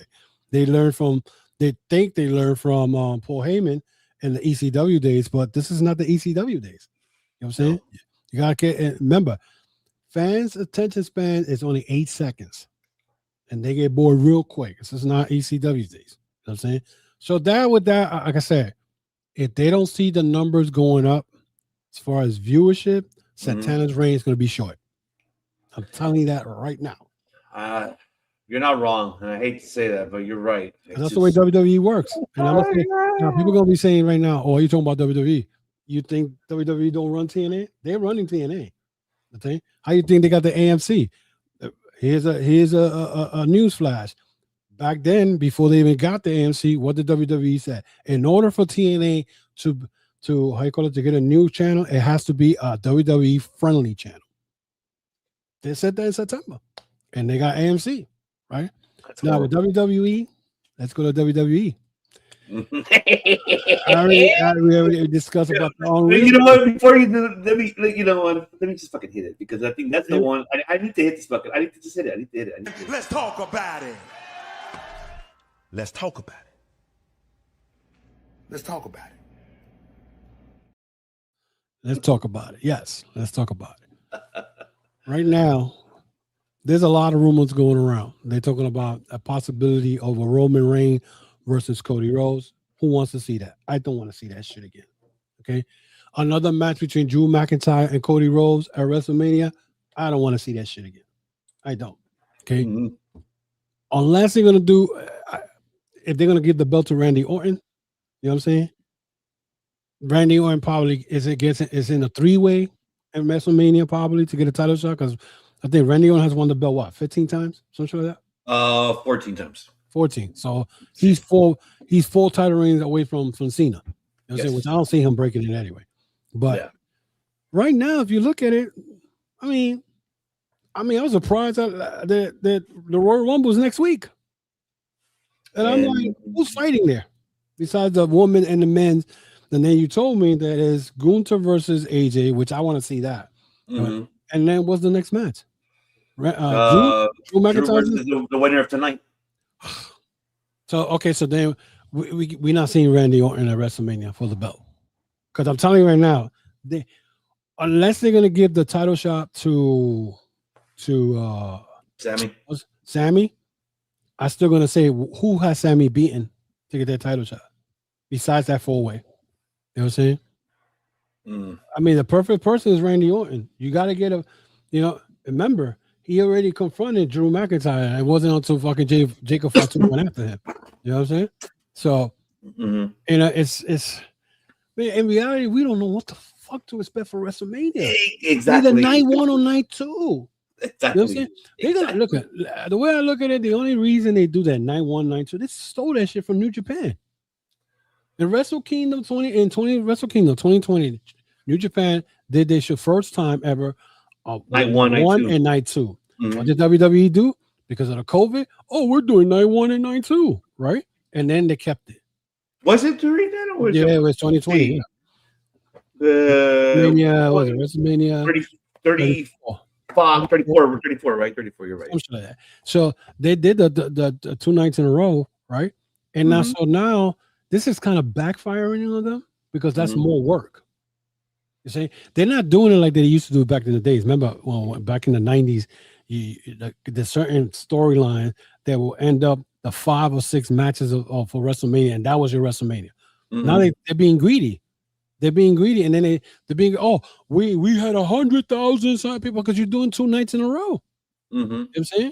So my thing is, now if they're not doing no storyline now, right? Imagine how hard it's going to be for them to do 2 nights of WrestleMania. Are we going to get the same bullshit we had last year? Because both WrestleManias were. Remember, WrestleMania 1 last year, the only thing that saved it was that 3-way with Roman, CM Punk, and Seth. Mm-hmm. Right? Seth, I don't know if he's coming anytime during WrestleMania. You know or even Rumble. I know he's not ready for Rumble, but no, he's not. I don't really. Maybe who knows for Chamber too? Because remember, we still have a roadblock, not the pay-per-view, no pun intended, but we'll also have Chamber also as well to see what's going to happen there too. So, I'm with you. That's where it's. I feel Popeye's just trying to bust the same shit what he did. I don't know if it was last year or the year before. Try to make it controversial, like, oh, let's just keep it under secret, and then they'll get an understanding what we're trying to do. Like, this keep your secret shit is not working. You need to start building now. Time is flying so fucking quick. We're not that far away from how you said Mania. We're not that far. You haven't even built the fucking Rumble. What has you built for Rumble? And nothing. Here's the crazy. Did Braun Breaker came back? No, he's still suspended. He'll be back on Raw supposedly because it appears I think told Paul Heyman I need him to come when I'm wanting to talk to him. I don't know who Adam Pearce talked to on the phone. There's a lot of questions. I want to know who it is. Everybody's saying that it's Rollins or Dwayne, one of those two. Dwayne Johnson, The Rock. That's what they're saying, or Papa H. One of those. My thing is this. Let's say give and take is The Rock, right? So The Rock is coming back at WrestleMania season to do what? To disappear again? Exactly. That's what I'm asking. What the fuck is coming? Bye guys. You can imagine what they would have done with what they did in the Elimination Chamber last year with Cena turning heel, right? I mean, when I saw that, I was like, you know what? This is great, because I thought it was going to be some Hollywood Illuminati type shit. You know what I'm saying? They could have ran with that. You know what I'm saying? And then next thing you know, that I see Cena doing these promos, and I'm like, what the fuck? You know what I'm saying? Everybody's, I mean, it got to the point. I remember, I think I did a survey. Which moment was better, the Hogan turning heel, or the Cena turning heel? Now, the Hogan turning heel was great because actually led to another level, the NWO and all that. I thought that WWE's doing some shit like this. I said, wow, they could change the scene. And it was all like it felt like you know when somebody tickle you so you can laugh a little bit. That's what they did to tickle you, because after that, and also on Real they talk about how Cena and Cody were not happy with the ending of WrestleMania and whatnot, and that's why when they was supposed to fight again, that they decided last minute for Cena to turn back to babyface. So you know what I'm saying? So it's like. What are you going to do now that you don't have all these part-timers for WrestleMania? Right now, I think Brock is, they said Brock is supposed to come back. I don't know when, but it may not be. Supposedly by the Rumble, supposedly. I'm not sure if that's true. Roman Reigns is supposed to come back. But see, this is the problem with WWE. They depend on the part-time guys. I mean, instead of, you got one guy, the United States champion. What's his name? Who was it again? Miz helped him yesterday. Carmelo Hayes. Carmelo Hayes. That's one guy that should have been pushing him a long time ago. That guy should have been already up there in the world title scene. Same thing with Braun Breaker. They're playing games with Braun Breaker. You know what I'm saying? Oh, shoot, we got somebody from India. Yeah. Good morning. How are you? Thank you for tuning in. Good morning up there. Shout out to India out there. Did I miss anything? We're just debating here. I can tell you that we're debating about the product of all WWE, AEW, New Japan, TNA, NXT. That's what we're talking about, baby. But I appreciate you for tuning in. Yeah, we're talking about the WrestleMania, how it's going to look also. Right now, that's what we're talking about right now. Right now, I mean, the only thing I could think of, you know, I was scared for a little bit because this whole Braun Breaker with Adam Pearce. I thought they're going to they're going to do a program with these two. They're going to end up stepping in the ring and fighting each other, which will be stupid. But not that Adam Pearce can't wrestle, because I'm sure he was a good wrestler back then. Former NWA champion, he could wrestle. So my thing is, I'm gonna put it this way: if you're not advancing and you're not enhancing Braun Breaker to become the world champion, this WrestleMania is gonna be a waste of time. It's I don't know. I just don't know. I don't know. I'm lost in this with you. Like, there's so many what ifs that we could say. What RPs could be like. What could work? What not could work? I don't know where the fuck they're going with this. I don't know. It's like I question the winners of the Rumbles, and I question who's going to be part of the Chamber. I don't know what they're going to do to make this Mania hyped up. By far, what we're seeing now is we're talking about the Braun Breaker. We're seeing that kind of build. I'll say this: the match between him and Punk, it didn't hurt him at the end of the day. If anything, it's supposed to be him powerful, so it didn't hurt him losing. It's fine. It is what it is. He lost, but hey, guarantee you, like I'm with you what you're saying. But then again, something I don't know why. Something tells me they're not gonna do that. They're not gonna put a breaker in Punk. If they do it, they got to do a triple threat. Mark my word, they're gonna fucking add somebody else to that situation, and it could be Roman. And I hate to say that myself, because if it is that, and for returning a favor to Punk, whatever, but he already gave him that favor. Remember, I gave you the favor of Mania. You made it at Mania. I want my belt. I want that belt now. And then Breaker could win the belt of Mania by pinning Roman, and then have their feud from there, which I wouldn't mind seeing that. I still say CM Punk should never have had that world title. I think we all agree to that. Unfortunately, I respect Punk, but sorry, man, you just just put over talent. What's up with this bullcrap that I saw? I saw CM Punk beat Finn Balor, and then they hug each other and shake hands. I'm like, hold up, and Finn Balor a heel?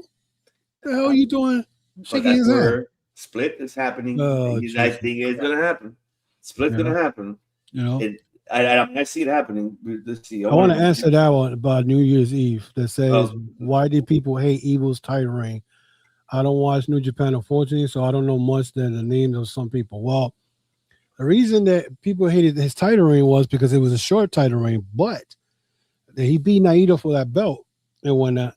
But that title reign was short because, remember, it was the COVID at that time, and a lot of the wrestlers were not in Japan. They were outside of Japan. So Naito was like the popular guy at that time, besides Okada and Will Ospreay. Yeah, no, 100%. And let's see, where was I going to go to? Oh, let me start from the bottom here. Welcome back, Y2J to WWE. I don't know. We'll see at Rumble if he does return. Let's see. Kim said Mania doesn't feel like Mania at all this year. Like, yeah, it doesn't. It does not feel like it is. It does not feel like it is.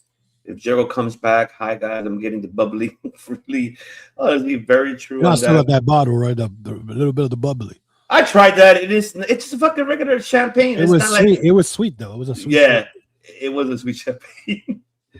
Let's little bit of the bubbly. A little bit of the bubbly. Let's see. Let's see. My opinion, I'd rather have Orton versus Drew than Drew and Sammy. See? I mean, yeah, that's what I'm saying. I mean, he already confronted him, so might as well. We're stupid. Yeah, well, he actually thinks we're stupid. I hope we don't get that at Mania either. That repetitive. That did not work out for them. Jay versus Jimmy? Man, I don't want to see that shit. I don't want to see that shit either. Let's see. That's a bathroom break. Go to the bathroom. Yeah, exactly. But like nothing for Callis family, Death Riders. Death Riders' face turn makes no sense. 9 months of some worst TV and wanting to end AEW, and just to turn face and suddenly love AEW. I don't think they face. They're just another faction. They're a heel faction. But remember, the way I'm looking at it is the Don Callis is trying to take over the whole entire company. That's why they got a bunch of guys. So if you think about it, right now, like I said earlier, Mike Davis and Jake Doyle are going after FTR. FTR is a heel group. So, it's all a story, a big story. You know what I'm saying? So there were rumors about Roman is unhappy with Triple H booking, and the Unreal Poll clearly said he likes to keep business a secret. Him saying that tells you that Roman Reigns is not happy. He probably is. He's probably not happy. You know what I'm saying? Because you actually see Paul Heyman in some of these episodes. He's in the room and he's like just looking like in shock. Like I said, you got some of these writers that actually telling the boss what he needs to know, because he coming up with stupid ideas and their ideas are much better than his. So You know, I don't know. I can see that, and for Heyman to keep, because Heyman he's another guy that does not like kayfabe to break out. Like he does, he keeps and as much people may not like Heyman in character, but behind the scenes, that man is a fucking genius. He's a mastermind of knowing how to fucking put over a character. Listen, and he knows. Remember when during the COVID, he was pushing Andrade. He was pushing the Hurt Business. He was pushing Austin Theory. He was pushing all the young characters in there. And as soon as McMahon saw that, he cut the umbilical cord. That's not happening. And I just this is where if Pop H on his way out, give it to fucking Heyman. Let him run the show. You can imagine if Paul Heyman was to take over creative. Oh my God! Do you know how much shit we'll see differently? I think it'll be a lot of different shit. I think he would really tell Bruce Pritchard and Mr. Do like go that way, you go that way, and at the end of the day, I think we all know what Paul Heyman will tell him. Bruce Pritchard gotta go. I'm sorry. Yeah, I'm with you. And first thing Paul Heyman's gonna do to both of them is gonna tell them this: you need to shut the fuck up. And he's gonna tell them this at the end of the day. Go fuck yourself. That's how you know. I feel like that's what Paul Heyman should do. Get rid of those two and buy. I would keep the people that you have as Bobby Roode, keep Abyss, bring in AJ Styles to work with that too. I would keep I would keep TJ Wilson because he has done whatever he could do with the women. Add Natty to that picture now because she's on her way to retirement too. Might as well. She's doing the dungeon thing. I love what she's doing with the dungeon. I love what Natty's thinking psychology, what she's done for the women. I'd rather have her be the next coach of it. I'd rather have Natty take over the Performance Center to coach. Sarah Mata, respect you, what you've done, but I'd rather let Natty take over and have her even take over creative for women. Because she knows the entertainment part. And I could tell from her. She knows the psychology part of it too. So that's I'd rather have her. And I think that should be Heyman's crew. Who else do you think Heyman should bring if that's the case, if he were to take over? That's the biggest question. The thing is, the way I'm looking at it is that Triple H is doing science projects because he tried the Jey Uso, that didn't work. He tried who was the Maxi Dupree, and that didn't work. You know what I'm saying? She did a kick this week and missed this girl completely. It says she need more training. So it's like he's doing like projects like to see if shit sticks on the wall, and it's not working because it's at first when I started seeing him doing that. First of all, when he gave Jey Uso the damn fucking Rumble, killed me in my head. Like, why? You know what I'm saying? The Damian Priest, I didn't mind because I'm like, okay, this guy's been in the business for a while. Let's see how it works, but that didn't work either. But to me, it's like they don't want to build characters. They just want to say, let me take this guy to see if it works. You know what I'm saying? So it's like right now, look. Anybody seen Omos? Omos, whatever his name is. Well, now he's doing AAA, now being by Kingo's bodyguard. Now that's what he's doing now. That's so he's watching the little kid. He's hey, okay. You know what, Bobby? Let's let you know AAA's tonight too on fucking YouTube. Oh, really? And check, yes. Motor Machine Guns are going to wrestle tonight. They're going to be in a tag match, and I think a three-way match, a fatal triple threat. Did you see that match between Vikingo and Gran Americano? Americano was pissed off at him about watch my neck. And he didn't. He still fucking almost fucking. You don't understand English. Yeah, he doesn't understand English. So that's a problem. And check this out. Do you know there's a mini Vikingo? Like, wait. Yes. How is that possible? They got a micro midget, some shit like that over there. I'm like Microman. Yeah, I think fucking he ran into Omos, and Omos I think that was like the battle royal shit. It's like I don't understand it. I really don't. I'm like, and I listen. Triple A to me, I mean, I used to love Triple A. I think the last match I ever saw Triple A was Andrade versus Kenny Omega. That was a good match. Yeah, with Flair think That's his manager for. that was his manager. Andrade. Yeah, yeah. So That was the time when he was dating Charlie at the time. When he was married. yeah. So you know what I'm saying, but I don't know. But to me, always Conan's responsible for fucking AAA. I always said that. Well, another thing is now that he's getting more input. You have Pete Dunne, you have Tyler Bates, who's getting more of their creative inputs. You have Jeremy Borash, who's working more for teaching them how to do the production of when it comes to camera angles and all that for AAA. So I whether people like it or not, I love Jeremy Borash. But that man, he knows what he's doing. They should put him in TNA. I was going to say that right now. Exactly. They might as well have them to help AMC.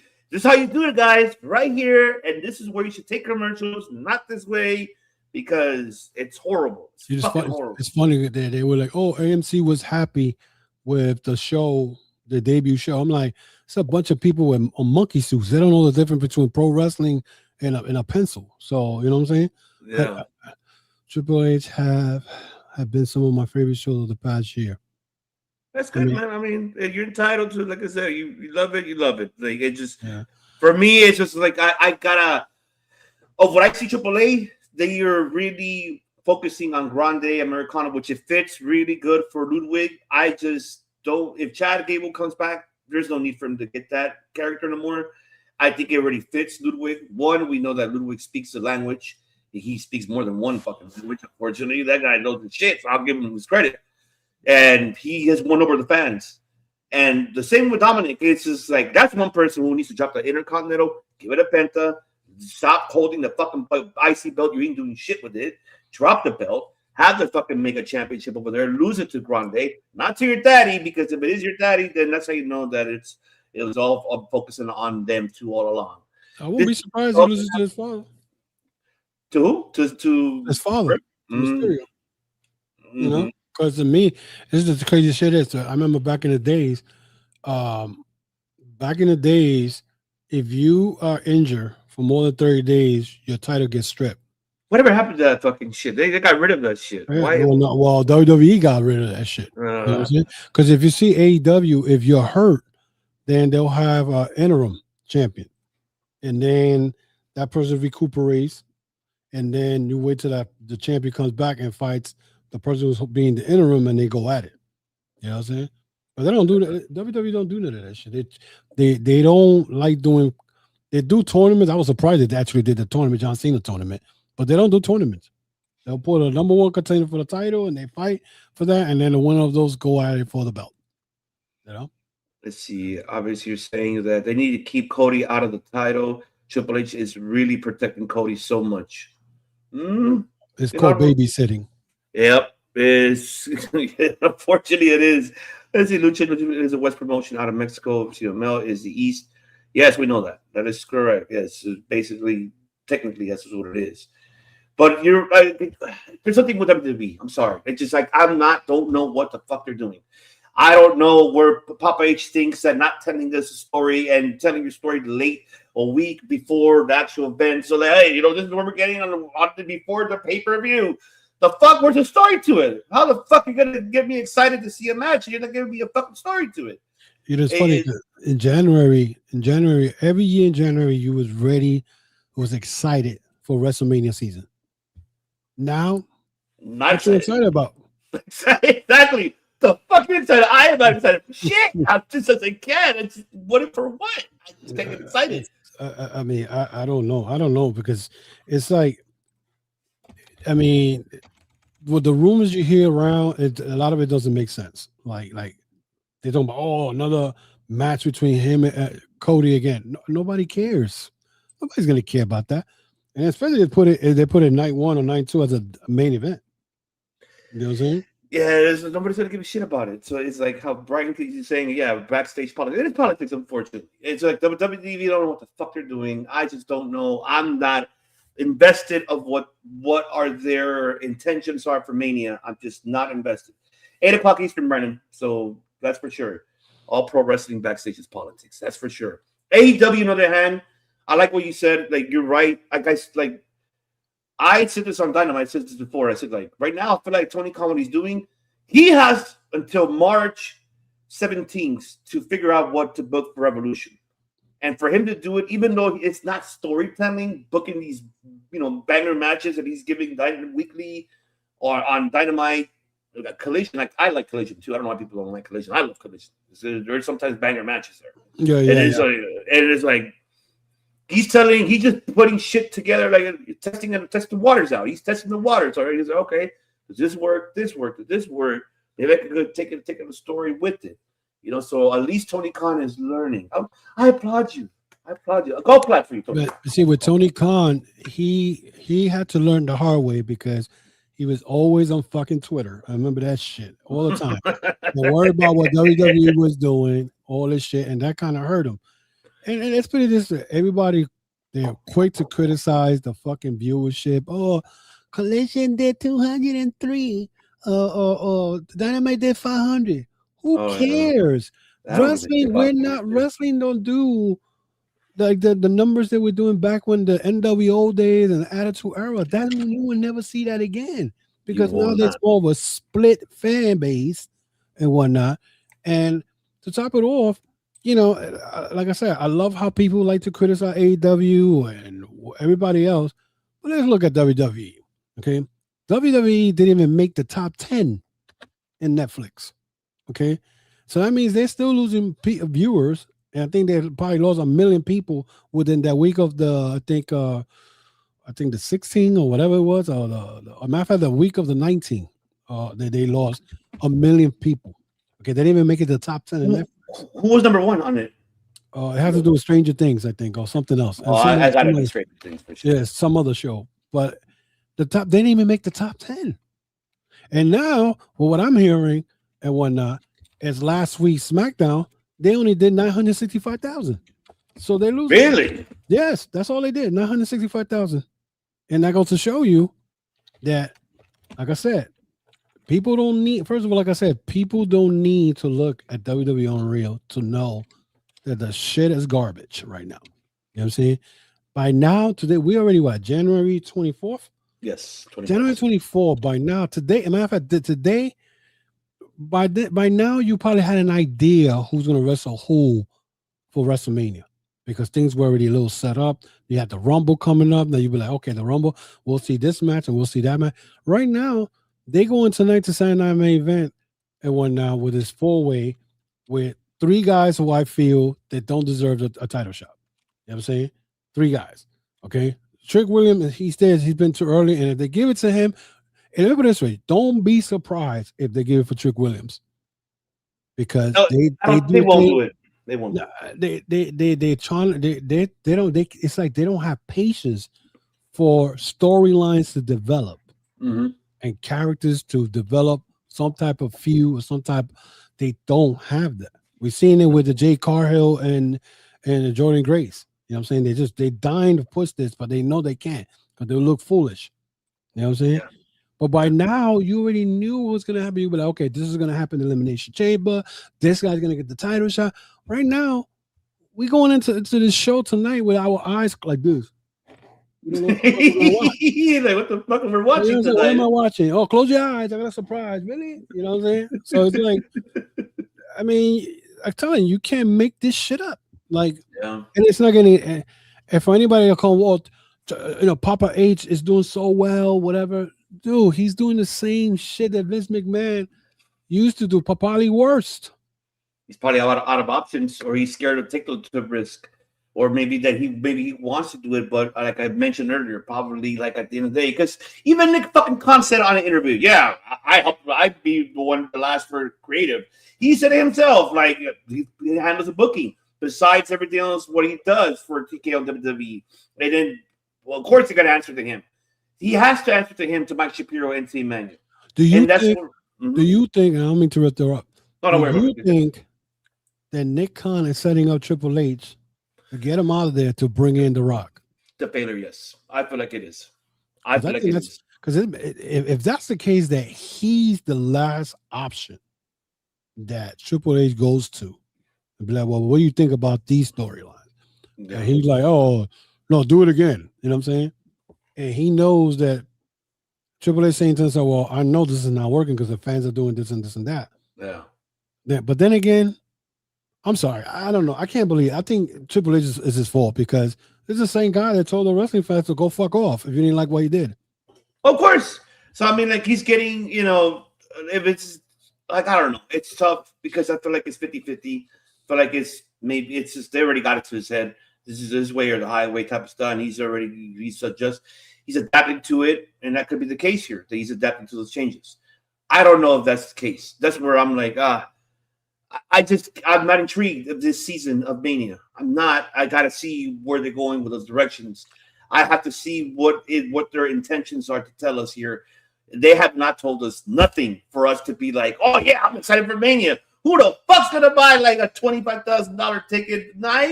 Hell no. I ain't putting my house for fucking refinancing for that. They had left a bad taste in our mouth since January of last year with this. I agree. They have not done anything, and like I said, the best. And I said this during the year last year. I think to me the best show they had was Backlash of last year. That's when Jeff Cobb showed up, and ever since that, I'm like, they have done with Jeff Cobb. They have shit. nothing. Nothing. He became Hispanic. He went from being from Guam to Hispanic. To Mateo. Who the fuck Mateo just call a fucking Jeff Cobb? And shout out to Brother Nero. Oh my God. You know what's funny? That this is supposed to be a Tonga and Samoan group, but Jeff Cobb is known as JC Mateo. You know what I'm saying? I don't get it either. A Hispanic guy that got lost. You know what I'm saying? So it's like it's crazy. Like so I'm saying a lot of the things that they do don't make sense. Shout out to Brother Nero. Brother Nero, I knew you'd come. What's going on? Wonderful. The Delorean podcast. This is the same guy who encouraged the NXT Black and Gold fans to be a part of the show. Exactly. That guy is gone. That is gone. Oh, what's good? 100%. I think Nick Khan is trying to get Triple H out. See? Yeah. See? Yeah. Because remember, look, Nick Khan and The Rock, they know each other since Jorge Siento Mateo. He says Siento. Jorge Siento. My name is Jorge Siento Mateo. Lo siento, sopa. Yeah. Yo lo siento, que no sé. Right, exactly. Yeah. We don't fucking know. No, yo lo siento. But like I said, Nick Khan and The Rock, they know each other since they were kids. So they've been best friends for years. Yeah. So, like I said, and who's to know? Maybe The Rock will do better work than Triple H, because he has a guy that he brought in when he first came in with the whole one. This was like Brian Gewirtz. That was a former writer. Yeah, remember, Brian Gewirtz was the former head writer for Raw before he left and became The Rock's personal assistant and writer and in charge of all his stuff. So he had Brian Gewirtz, the one who was in charge of the time for the Mania of Cody and Roman and all that situation. The storyline. He was really ahead of it, was writing everything down, making changes for it. Here's a prediction. Mm-hmm. After WrestleMania, I bet you Triple H is gone. If that's the case, if he is gone, then that's how you know how you said earlier that they're selling it to Saudi, and I think that's it. Or The Rock is taking over. Oh, that's true. And if that's true, then The Rock is taking over. I don't know. I think he has a good. Him and Emmanuel are close too. Yeah, they're close. Yeah, they're close. They were partners. I think he worked with them during the time. I think when Rock. What's the production that Rock sold? Well, he still has it, right? What is it called? The 7 something. Oh yeah, 750 something. 730 something in like my that. pocket. Some shit. Yeah, something like that. That he fucking. I know they work together on that shit, but I mean, who knows how this season is for them and for professional wrestling at all? Because TNA is the same way. I don't know what they're doing. NXT though, that we haven't talked about is where one thing is. What we're seeing there. What's going to happen? Who's going to be the new face? I don't watch a lot of NXT, but I mean, you still got a lot of guys in there that should have been in the roster by now. You got Ethan Page, he's still in there. Why is he still there? Lexi King, he's been there for like 3 years. Ricky Starks, Ricky Saints, whatever his name is. Is he gonna come up? I mean, I'm surprised he hasn't come up. Him and Cody are very close. You know what I'm saying? So I don't know. I mean, I think NXT to me, well, what I see, NXT promotes a lot of the female wrestlers they got. Because I saw one girl wrestle the Knockouts champion last week in Genesis. I don't know if you guys saw it. Oh, it's Syria. Sorry. Yeah. So the girl, she still needs a little help. You know what I'm saying? They don't give her enough TV. They give her enough TV time, but not enough in-ring performance for her to. So, but that's the thing. Like, if that's supposed to be your performance, right? Your performance or advance. Performance center, pretty much. Center, whatever, to advance these wrestlers, whatever. And these girls should be ready to go into the ring and wrestle against TNA stars that already, that have been accomplished or whatever the case may be. But that's what I'm saying. Like every time I turn NXT, it's female wrestlers. Like they promote a lot of the female wrestlers. But what about the guys? You know what I'm saying? Again, the guy that I say to myself that is still there. I think he was one of the first guys that WWE started taking from AEW is Ethan Page. So I don't understand how. First of all, I don't understand how AEW dropped the ball with him. I know. Tell me about it. So did TNA.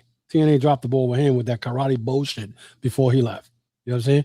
So, but now he's stuck in NXT. He's He's the North American champion. North American champion. So, how long before he drops the belt comes up?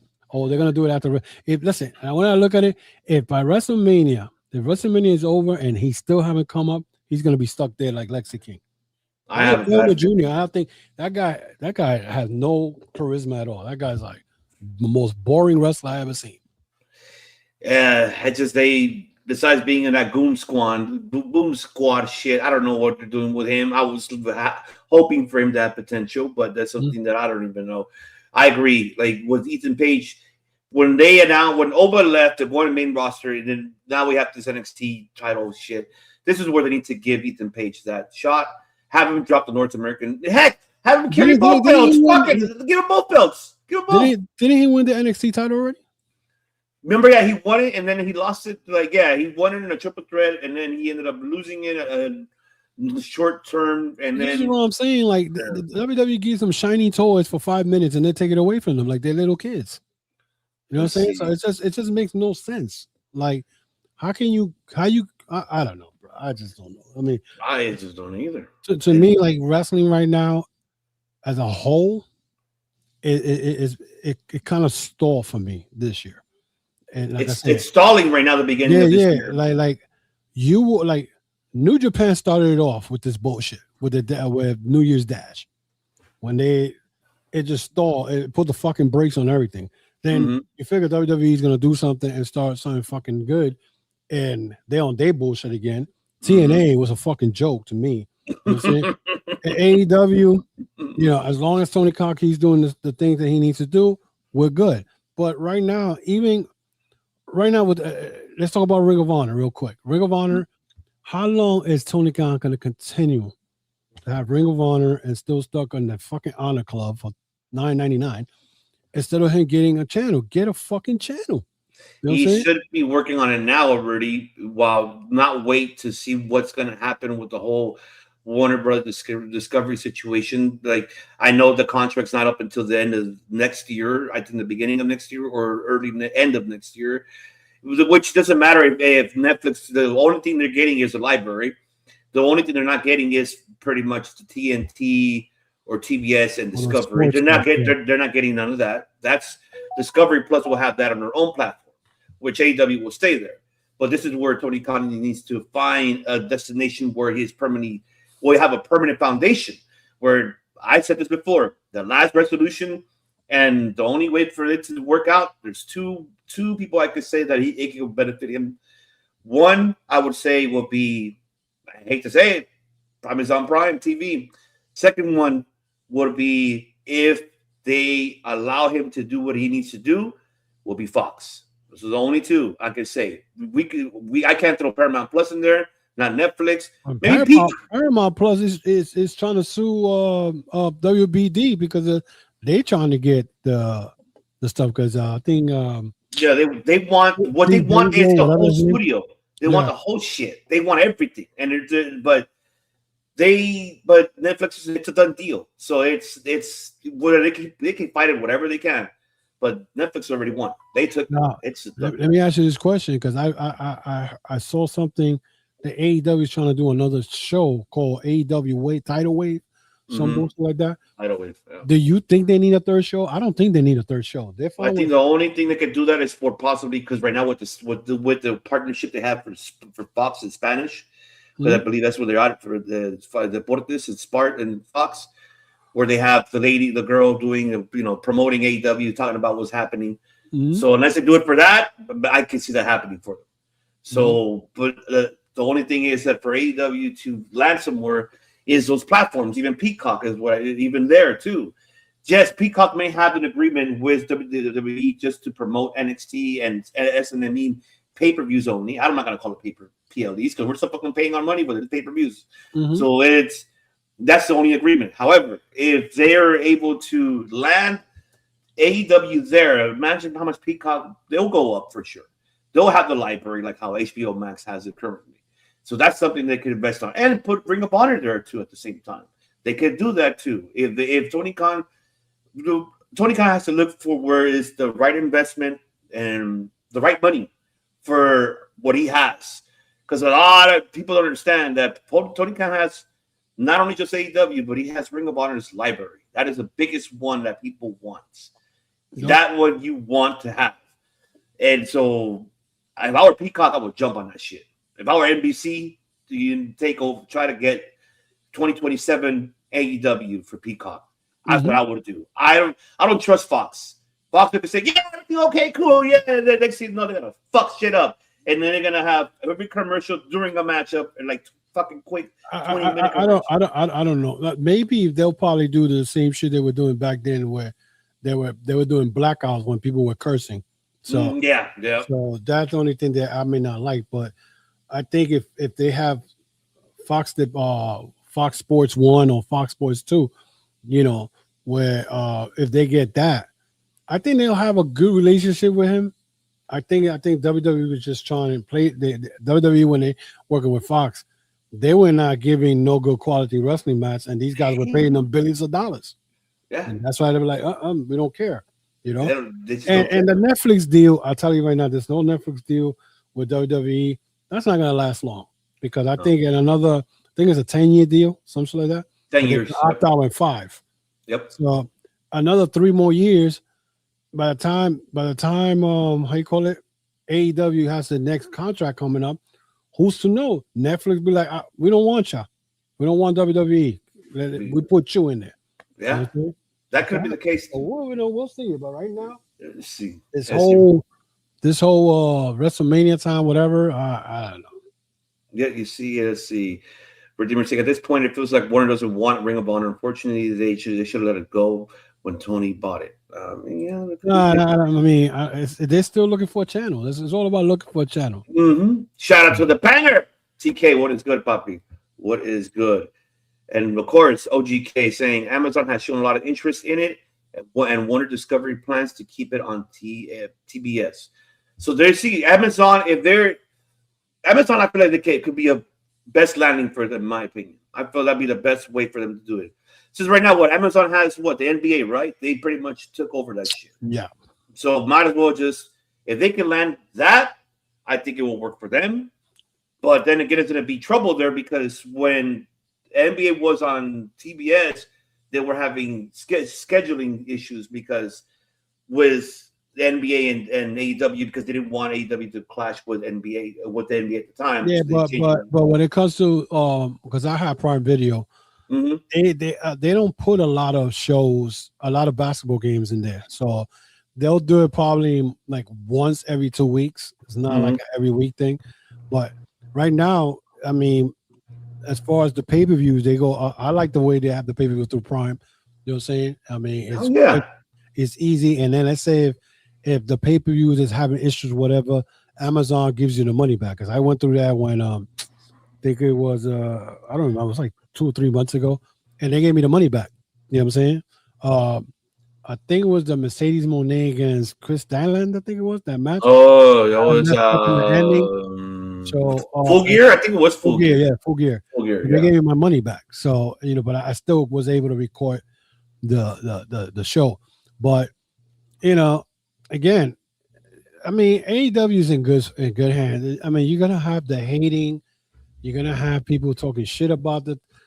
If they're talking shit about AEW, it's because they're doing something that they want WWE to do, and WWE is not doing it. Yep, and that's why, because they have several licenses to the deal. Yeah, they got ESPN, they got ABC, NBC. So they're all over the place. All right, so one last here so we can close it out. Just very quick, we'll just go through it.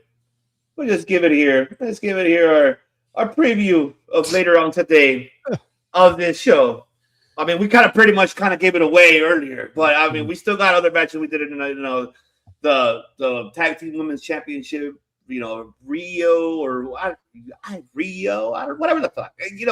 Io Sky and Rhea Ripley, Judgment Day, Liv Morgan and Roxanne. You got Jacob Fatu versus Cody. You have, of course, announced as of last night, a phenomenal AJ Styles versus Shinsuke Nakamura. We kind of talked about the 4-way already. We kind of gave our ideas of that. But I can ask you this popular question: Who takes the pin on that fatal 4-way? That's the question. Ooh. Damian Priest. Damn! I said Trick Williams. He's my Puerto Rican brother, and I love how he wrestles and everything. But he's gonna take the fall for the simple fact. Again, I'm thinking like WWE does. These guys are in tiers, right? Sami Zayn, I don't see him taking the title. I mean, I don't see him taking the pin because I still think that Sami Zayn, they're trying to build him for that. I think next year for him to win the Rumble and whatnot, and they probably won the world title.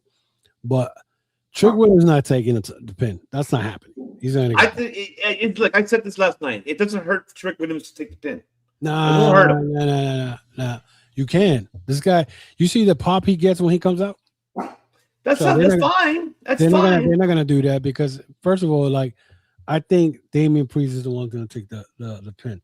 That sucks. So and the one thing I'm gonna tell everybody, I don't know whoever saw New Japan back in the day, the AJ Styles and Nakamura match, that's gonna be a regular match. It's not gonna be nothing like the first time that Nakamura and AJ Styles went at it in New Japan. It was like the best 35-minute match back in 2017. Okay, you're not gonna have that. You're gonna have probably some AJ Styles probably last 10 minutes, 4 minutes. He's gonna beat Nakamura, and Gunther might even get involved in that match. Who knows? You know what I'm saying? The women's match, I really don't care. Io Sky and Rhea Ripley is not losing those belts. That's not happening. Okay. And Raquel, here's the crazy thing. Raquel is still hurt? Oh no, I mean Stephanie Raquel. Yeah, Stephanie Raquel. I'm sorry. Supposedly she's still hurt. So she should.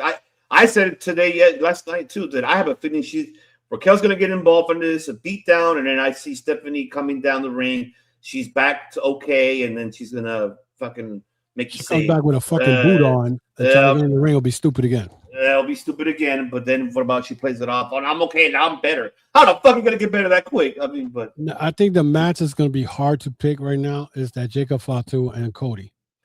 Because I'm thinking could it be that somebody gets involved? But then again, why would Drew McIntyre get involved in that? He's the world champion. He ain't gonna get involved in that shit. Honestly, I would like Jacob Fatu to pin Cody. Stop fucking protecting Cody. Jacob Fatu, you stalled him when he was fucking going all off last year and whatnot, and you made him look like a fool when he lost the Soul Sikoa, and then you're gonna want him to jump from the top rope to reenact what he used to do in MLW. Right now, I want Jacob Fatu to pin Cody. Cody called for a pin. You know what I'm saying? I mean, who's gonna get involved? I mean, what do you see? Who you see gonna get involved in that match? Nobody should get involved. If Drew gets involved, it's gonna be stupid. Just let them do it and let Jacob Fatu win clean. I'm with you too. I said last night Fatu should win. It's not gonna hurt Cody at all losing. There's no point of him winning this. If you need to build Jacob again, you gave him that long time off because of his situation. Now you got to start building him. What better way to have a world champion and have him win? Fuck it, let him have that win. He needs it. It ain't gonna hurt Cody. It's not gonna hurt him because he pins Cody, right? Then he could get a title shot against Drew at Royal Rumble. I can see that happening. They only got 4 matches tonight. That's it. That's it. They're always going to have, that's what they're. It's going to be full of fucking commercials. I'll tell you that much. Well, remember also too, Bobby, that they're going to have UFC premiere, pretty much as Paramount. So they're going to have that too. UFC 324. So let's see. We're going to get some amazing reactions. Mine is a Montreal step. Exactly what we were talking about. Yep, like wake the fuck up, Montreal, because you guys were not happy at all. Vato needs to win. If he gets moving up another tier as a main eventer, Cody can take a loss. He's an established guy. Yeah, exactly. It's true. It's very, very true. That United States title run he had was fucking mid. Was very mid. And he should have never lost that title so quick. It was like, again, WWE is now known to give little toys for 5 minutes and then take it away from them. That's what they do. That's what they do. That's what it's becoming. Because Triple H is about nostalgia, getting a chant going, and and getting a pop. That's it. You don't care about how the wrestling match goes. Exactly. So we'll see. Again, don't be disappointed with the Nakamura JJ Styles match. You want to see the good match between them? Go to YouTube and look for Nakamura against Styles in New Japan Pro Wrestling. I said this last night, Papi. I said it. Can we please get a tribute here from Nakamura to give to Tanahashi, have him do the Aces Wild fucking top rope shit? I would like to see that. Something. Give me fucking something here tonight, man. Because this is the last time that it's happened. It's not going to happen. Sorry to hear. Sorry to tell you. Well, you're breaking my heart, man. I'm sorry. Why did you be Craig? Why?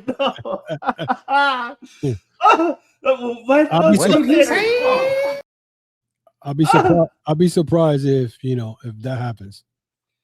If that happens, I'm gonna message you. I'm like, what did I say? What did I say? Let's see. I'm here to tell you right now, we don't care. Let me tell you. We don't care. That's me. Oh, yeah. I have that clip, by the way. I have that clip. I forgot to put it there. But, folks, before we get out of here, because, we got an hour and a half away from Saturday Night Main Event, and OGK will be doing alongside, followed by the UFC 324 pay-per-view. He'll be doing that as well. But, folks, got an announcement to make for you guys. Got to. So, let me make this announcement very brief. This is what happened to you. I need a producer. I think that's what I need to hire. I need a producer here. That's right. Ladies and gentlemen, just to let you guys know, I need you guys to help me welcome to this network. And that is this man right here. Enter to the debate room.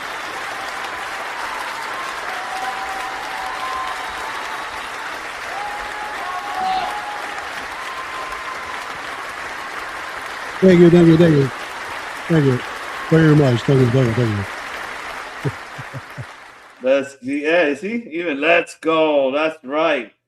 That is right. Thank you very much. Thank you. Welcome this man to this network. That's right. The king welcomes you to the dojo.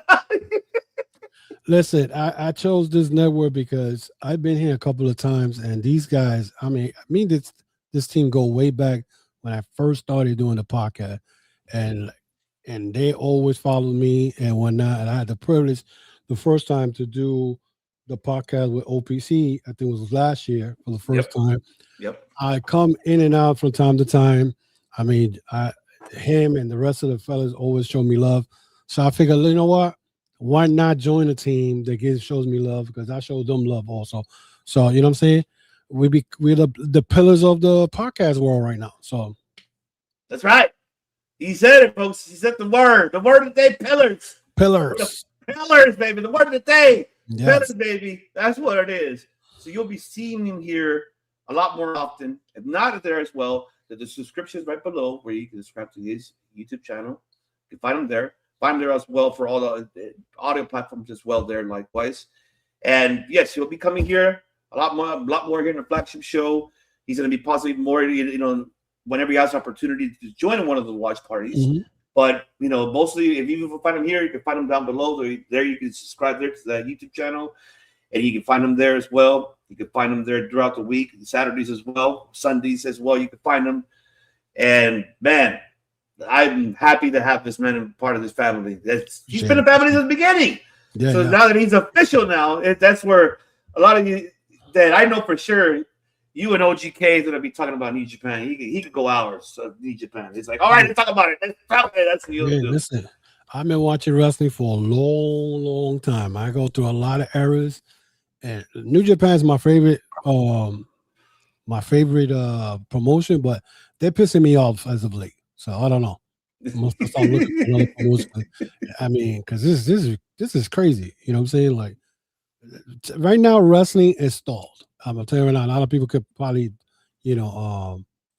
agree with me. With wrestling right now, it's just compared to last year when it was hot, and all different places. You don't know who was going here, who was going there. Now everything is just it's like a big snowstorm come, and now we're stuck in the snow. So yeah, to use that analogy, you know what I'm saying? But again, OPC, thank you very much for joining your team, and I hope that that I could do a lot of things with you guys and do. You will. You'll be doing a lot of things. So we'll see what's going on. So again, I appreciate it. Shout out to my boy Justin. You know what I'm saying? Yes, Justin, you gotta come to my podcast, bro. You need to stop hiding from me. You would also have OGK there too, because you will talk about the whole debate all day on that. Yeah, anybody wants to come to the podcast, let me know, and I'll schedule and whatnot. So we'll see. Absolutely. Well, folks, it's about that time, folks. It's that time. Autobots, transform and roll out. That's right, folks. We're out of here, but we appreciate you all for joining us this evening. And remember, the party is on pause. It's a little back from break here. So join us back in an hour and say an hour and a half. Less than that, we'll be back here live for pretty much within the hour, within the hour, basically. I'm counting. See, this is how you know that when you're up early, your brain's everywhere. Within the hour, folks, join us.